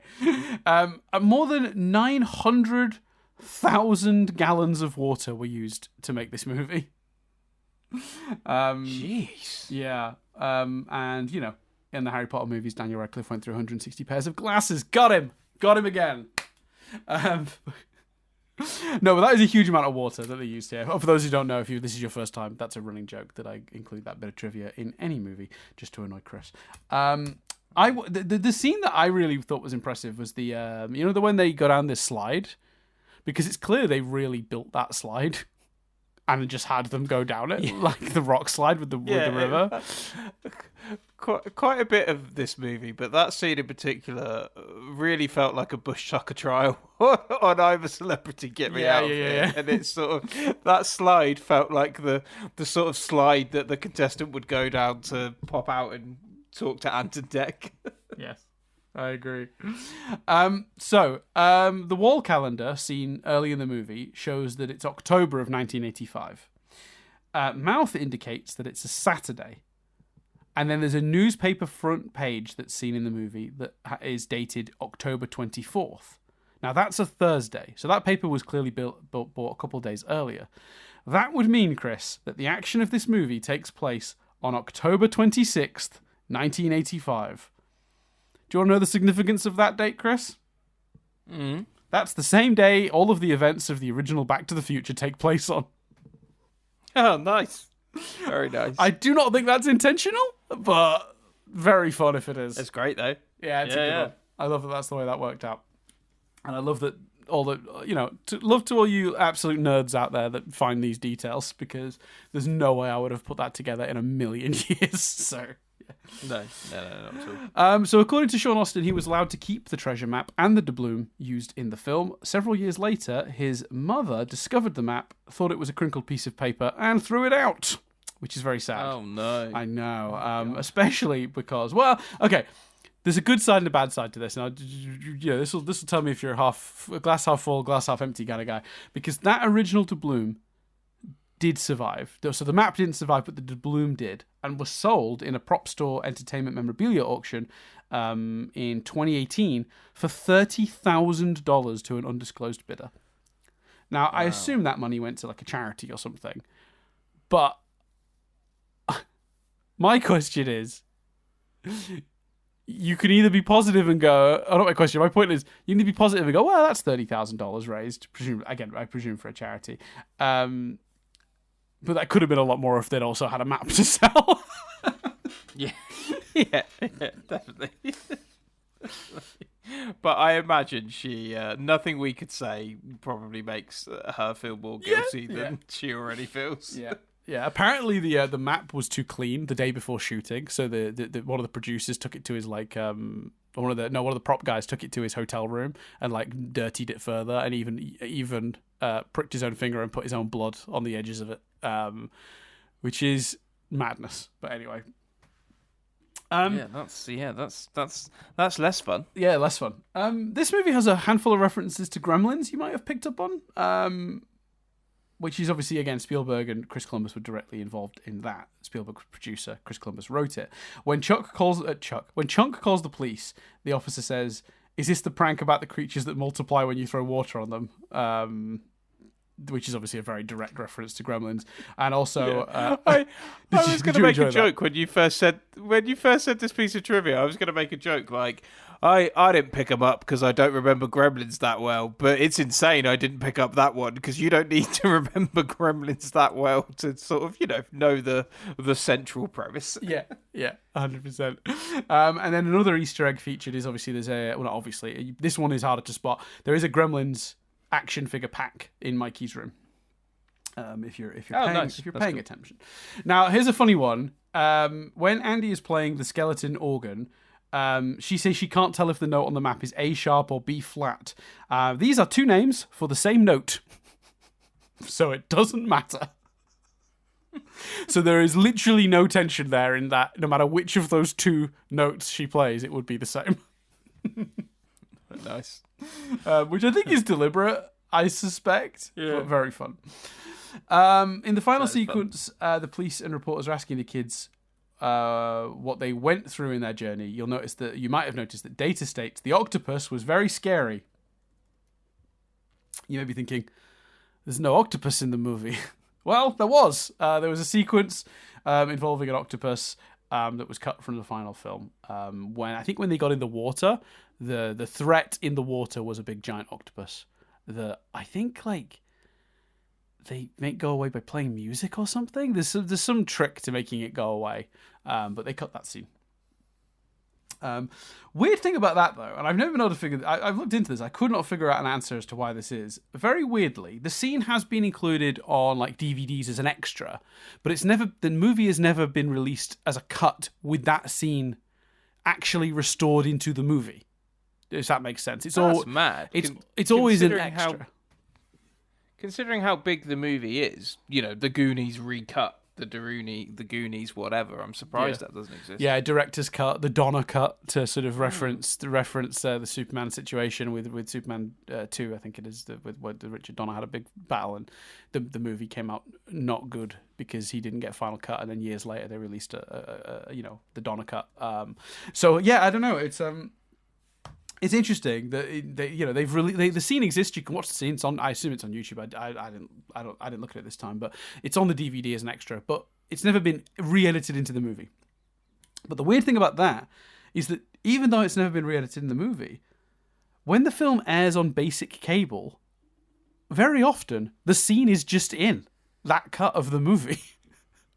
And I could not figure out how or why. Yeah, so someone at some point reassembled it and released that to the cable companies to be the screening, the version they air.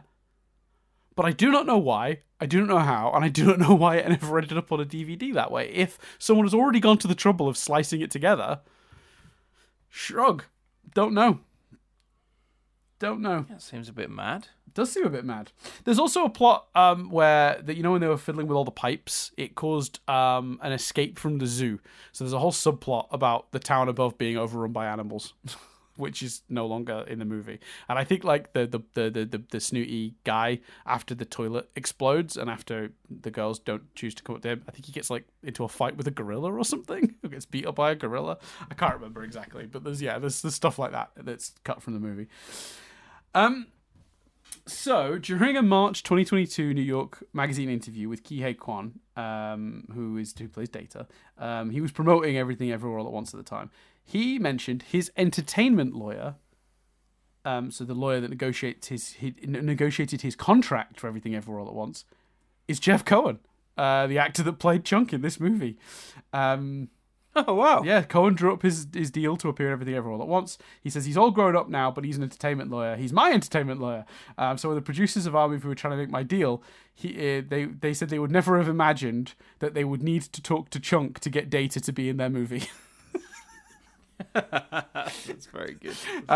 So yeah, and apparently when Kwan won his Best Supporting Actor role for Everything Everywhere All at Once, he did thank Cohen in his speech. He called him my Goonies brother for life. That's very sweet. Nice, that is nice. This one makes me laugh. Josh Brolin, this is his first movie, right? And he says it was a really innocent and fun time, and I thought that how movies were done. I thought I knew how movies were done, and they weren't. I remember coming up to Spielberg at one point because I was reading a Stanislavski, and even though he didn't direct it, he was pretty much there every day. And I said, "Don't you think these tunnels are like my mother's womb, and that I'm searching to get out of the womb because I need to be born again?"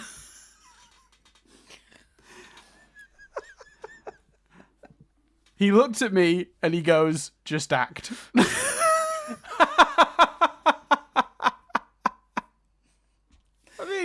There you go. You've spent a lot of this podcast looking for a take and deeper meaning. And it has been provided, Dan. It has. But Spielberg apparently replied, "Don't overcomplicate it. Just get in there, look around, listen to people, and do your deal." Nope. It's the mother's womb, and he comes out with a girlfriend. He comes out reborn. There you go. Fratelli just means brother in Italian, which is why it was selected as the family name. And of course, we already mentioned this, but the Scottish band, the Fratellis, their name comes from this film. Which Chris pointed out before we started, that trivia is identical to a piece of trivia we could have done for Back to the Future but didn't do, which is obviously the band McFly are named of McFly. But I will say, Back to the Future had a lot more trivia to start with, but also I was nowhere near as good at like collating trivia back then. I've learned a lot about doing research and stuff doing this podcast. We did Back to the Future frustratingly early. This podcast will have been longer than the Back to the Future podcast we did. I'm sure of it. Yeah, quite possibly. I was going to play a game where I was going to get up a list of Fratelli's song titles and see how many of them I could shoehorn in to the review. But in the end, I decided that I would, and I think listeners of this podcast, as well as you, will know me well enough to know that this is true. I wouldn't have given a good review because I'd have been concentrating so hard on getting song titles in that I barely would have had anything to say, and it would have taken up my entire thoughts. So I didn't do that. Wow, I appreciate your self-restraint.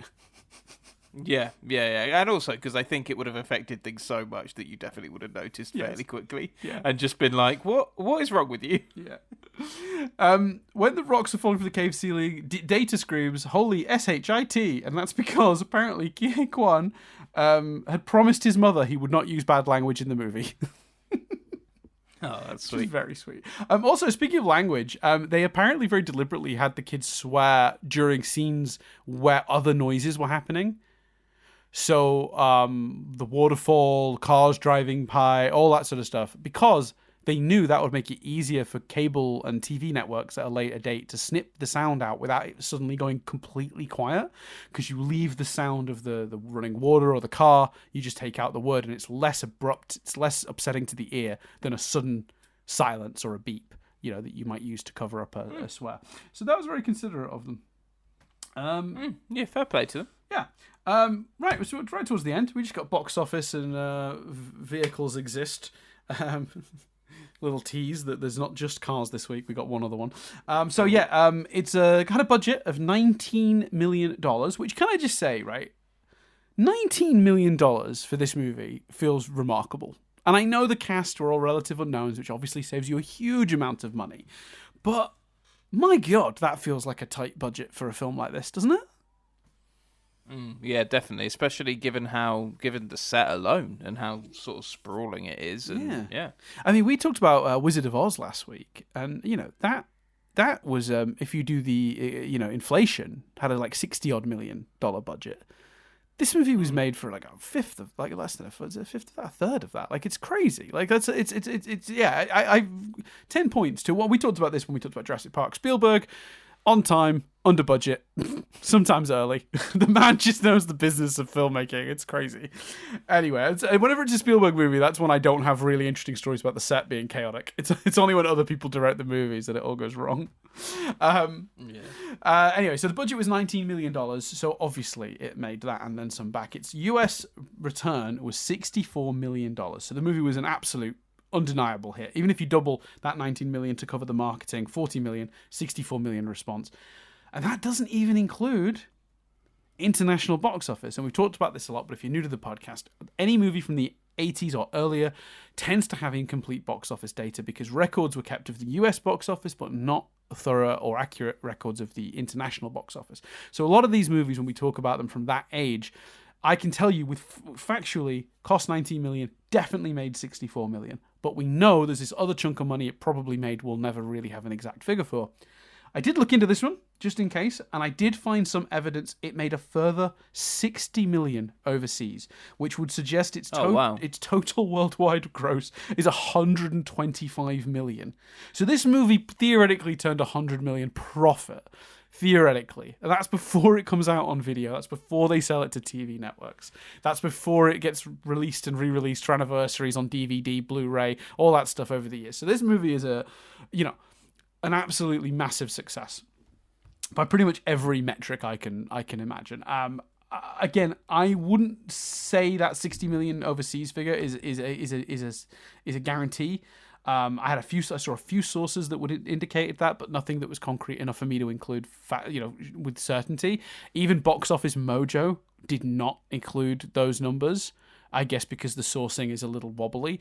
So I would say if we were putting it into the spreadsheet to analyze the budget of this movie versus the thing, I'd be just using the US box office, I'm afraid, to be on the safe side. But yeah, it clearly made a bunch of money.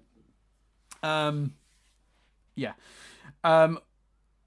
the movie doesn't air on TV until 3 years later, in 1988, October the 23rd.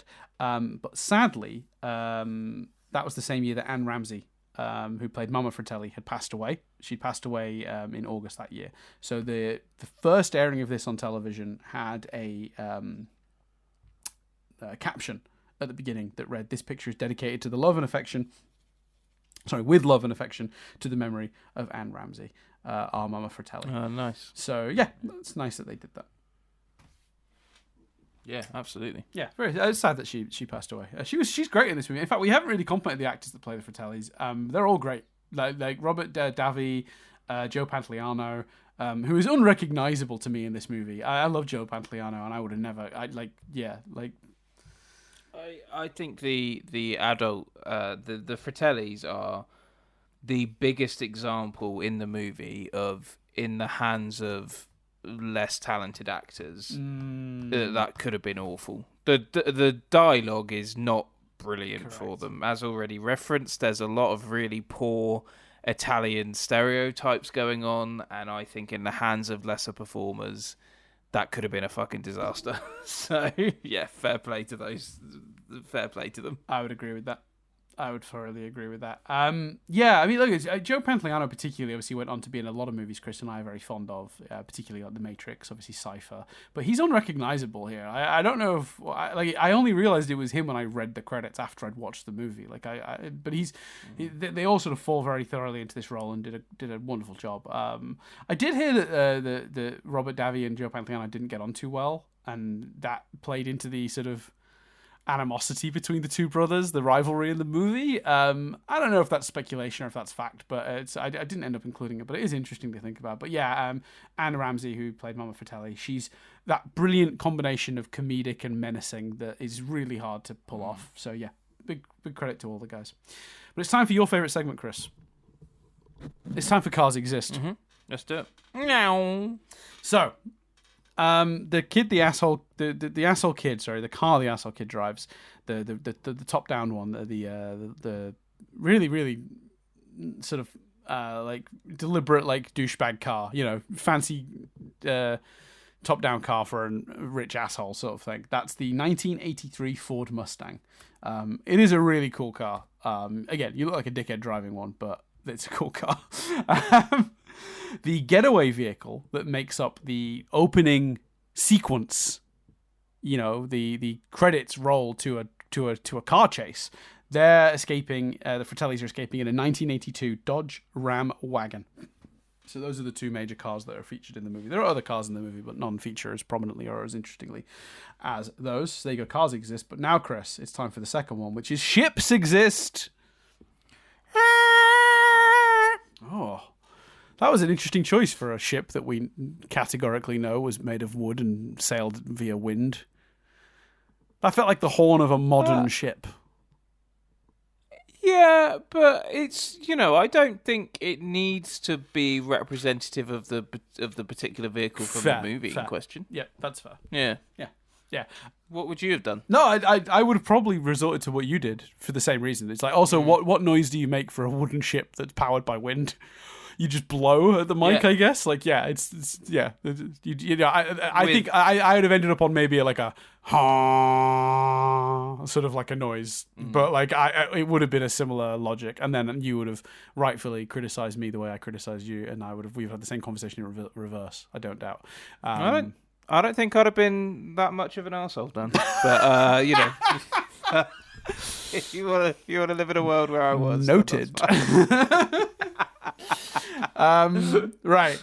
So One-Eyed Willie's ship, the Inferno, was built for real, and all of the internal shots were filmed inside of the prop, the big ship that we see from the outside. Because normally what you do is you build a big fake facade of a ship, and then you have sets for the inside of the ship, and you sort of make it look like they go from one to the other in movie magic. No, they built this fucking thing like insane. That's people. Mad. Well, what's mad about that is that they still came under budget. Like, not under budget, but like with a small budget. Like, they still built a fucking whole ship. That's Spielberg's magic hands, as discussed. Yeah. So it was 105 feet long and took 2.5 months to construct. It was modelled after Errol Flynn's ship in the Seahawk, which is from 1940. The ship required more than 7,000 square feet of materials and measured 30 feet by 60 feet. This thing was absolutely fucking massive. And my favourite fact about this is they hid it from the cast because Richard Donner was convinced that if he captured their genuine reaction to stepping into that giant set and seeing that huge ship, he'd get this magical reaction. What actually happened was they were so surprised, Josh Brolin exclaimed "fuck" really loudly, and all the kids reacted in such a big way it didn't even feel real. And he had to reshoot the scene. I think that's his own fault. I think anyone in Josh Brolin's position, of course, think about it from Josh Brolin's point of view, right? He's wading through his mum's, canal, and he then sees this massive, massive ship. Like, of course, he's gonna scream. I would. But I love that he yelled "fuck," and I love that all the kids' reactions were too big, and they had to reshoot the thing, and this whole idea of hiding it from them just turned out to be a waste of time. That trivia feels like a perfect piece of trivia for this movie. The more this trivia goes on, the more Spielberg looks like an absolute cock for taking those kids to Richmond on this vacation. Yeah. Well, we're right at the end. There's two little tiny pieces of information at the end here. So after the film was finished, they offered the ship to productions, but it was too big to store, and no one had a production happening at the time that would require it. Obviously, years later, this would have been a brilliant thing for them to have on something like Pirates of the Caribbean. But at the time, no one had anything in production, and no one wanted to store the fucking thing because it was so big. So they all just were like, nah. So it got scrapped, which I think is really sad. The only part of the part of the ship's rigging that was salvaged was or the only part of the ship in general was some of the rigging from the top. The sails sit on. Some of that was used to repair one of the ships at Disneyland for the Pirates of the Caribbean ride, which was being renovated at the time. So parts of that ride for a while were parts of the ship here from the Goonies.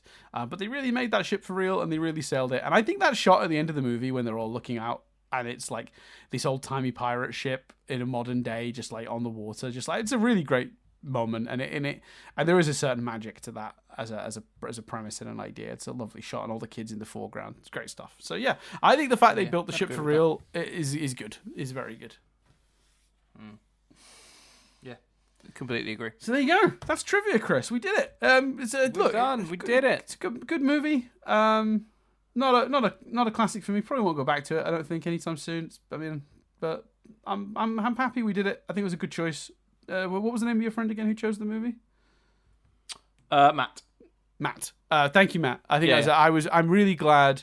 As nervous as I was to be honest about the fact that this movie doesn't connect with me the same way as to talk about this on a podcast. I'm glad we sort of got it out the way because it was bound to come up. It's been on the list the whole time, and I've thought about it multiple times as an option, and I've always resisted it because I was slightly afraid. But what I needed was a little push from Matt. So thank you, Matt.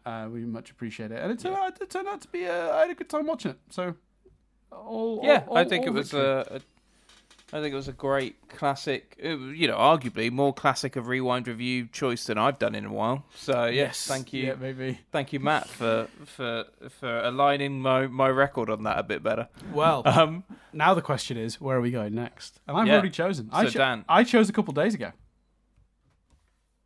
Well, tell me.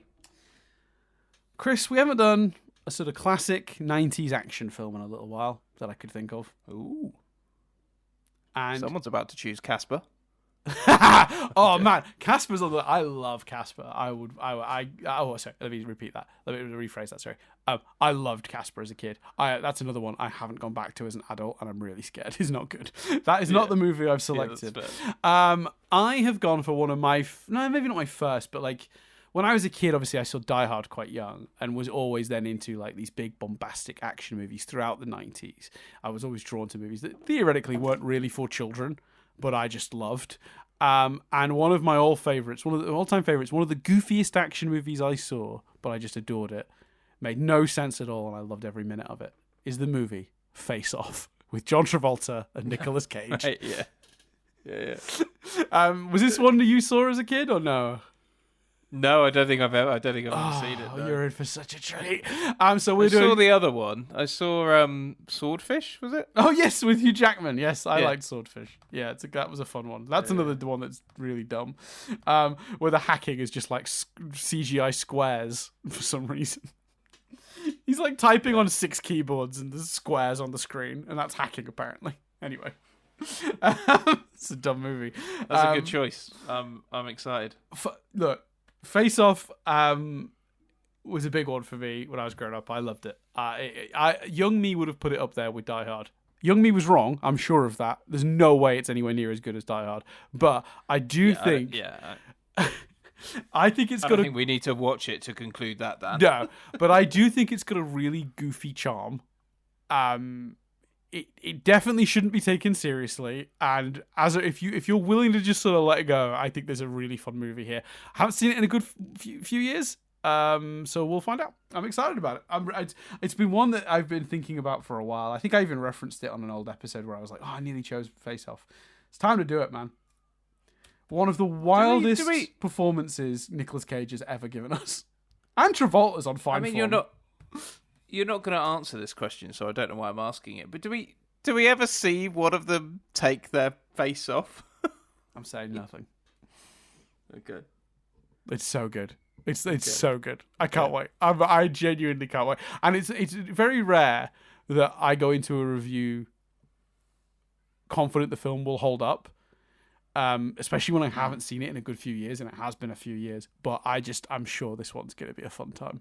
So sure. I remember it very vividly. So yeah, my memory of it is strong. So let's we'll do Face Off. That'll be the next one. So yeah, we'll come back in a week's time for that. Of course, if you want to hear us talk about that right now, well, what can they do, Chris? Where can they go? Well, is there a place? Is there a way?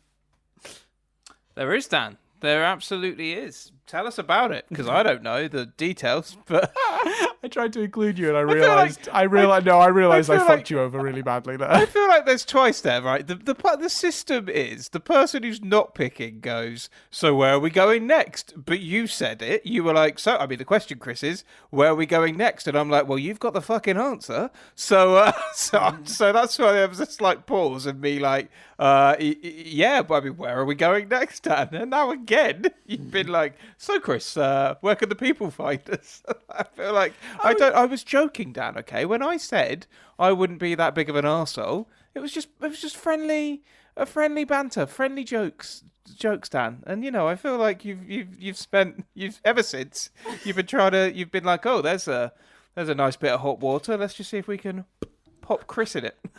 I think what you've done is you've claimed you wouldn't berate me for doing something. And then have proceeded to do that over two small things that were honest mistakes. I just thought it'd be fun to include you. I thought it'd be fun to include you at the end there and be like, oh, where can they find us, Chris? And you could be like, well, on the Patreon, Dan. I genuinely thought it would be a nice, easy, a little softball to serve you. And you could just say, oh, they'd find us on the Patreon. And I could then carry on with the bigger details. I didn't think it'd be a big thing to include you in that. But clearly I've upset you. And I think, if anything, you've proven that you would be that big an asshole. I think. Let me see if I can get the exact. Is that going to give me the exact number? Hold on. What's happening? Yeah, I think it will. I think, Dan, that it's quite strange that you think it would be fun to include me in that section when over 127 episodes of this podcast, I have proved that I have nothing to give to it. Right. Well, I mean, look, this is starting to feel a bit like the sort of old meme of the one of the two people in the relationship, being bad at the dishes on purpose. That's what I think's happening here. You're upset. You're upset that I've continued to include you. If Matt is still listening to this, I'll be like, what do you think of our review? I'll be like, no, never mind. Now I'm just going to be like, why are you and Dan still recording these? You clearly don't like each other. Yeah, we do. We love each other very much. That's part of the problem. Is it the relationship we have is so strong it allows us to do shit like that with absolutely no consequences. There will never be a discussion of that. That won't be a thing where the recording ends and he's like, come on, Dan, back off. That won't happen because we both know we're joking. It doesn't matter. That is the strength of knowing each other for as long as Chris and I have.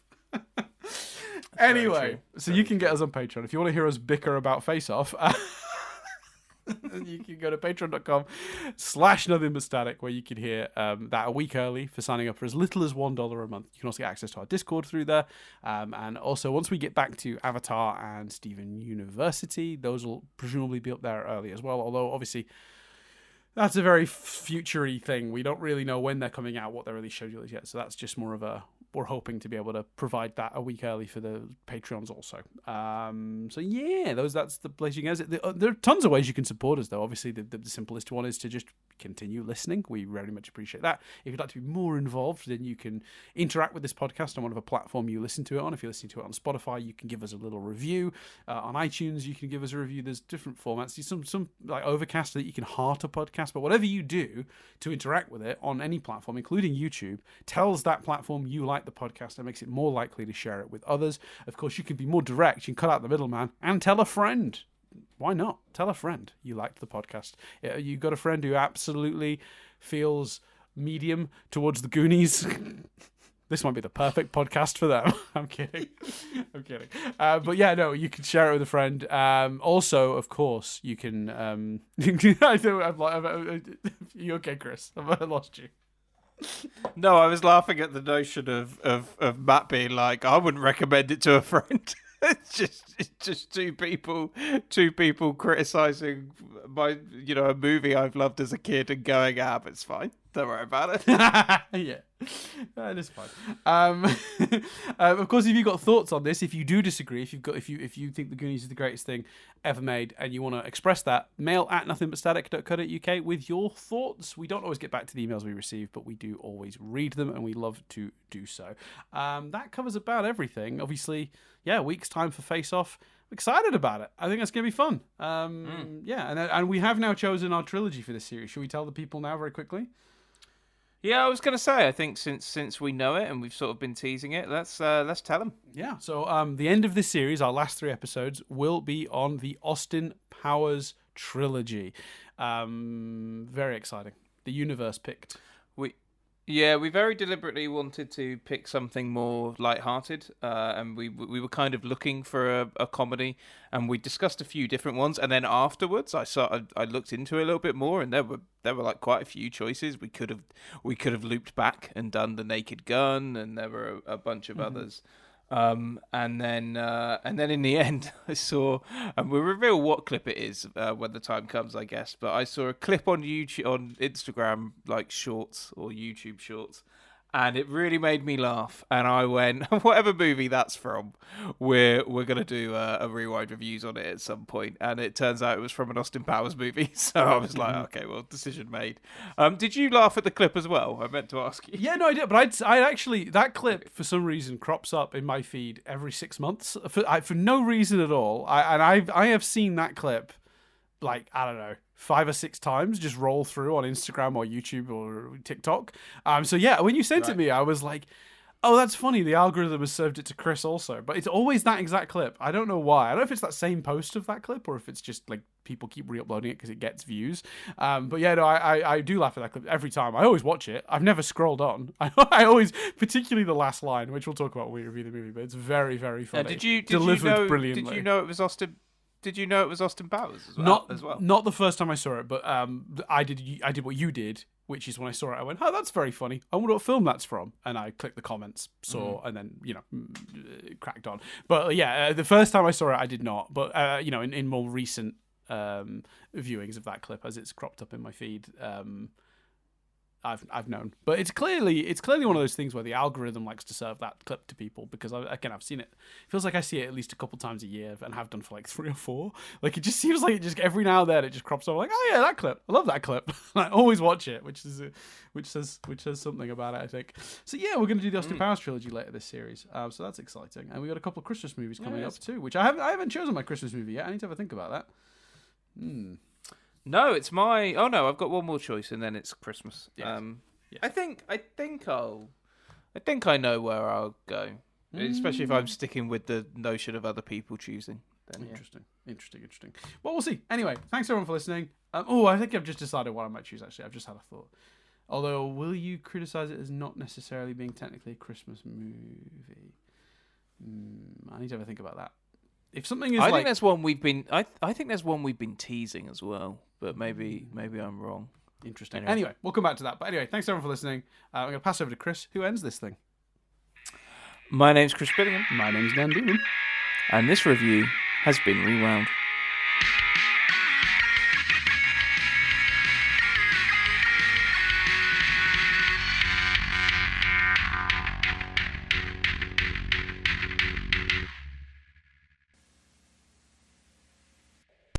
Now, Chris, do the truffle shuffle.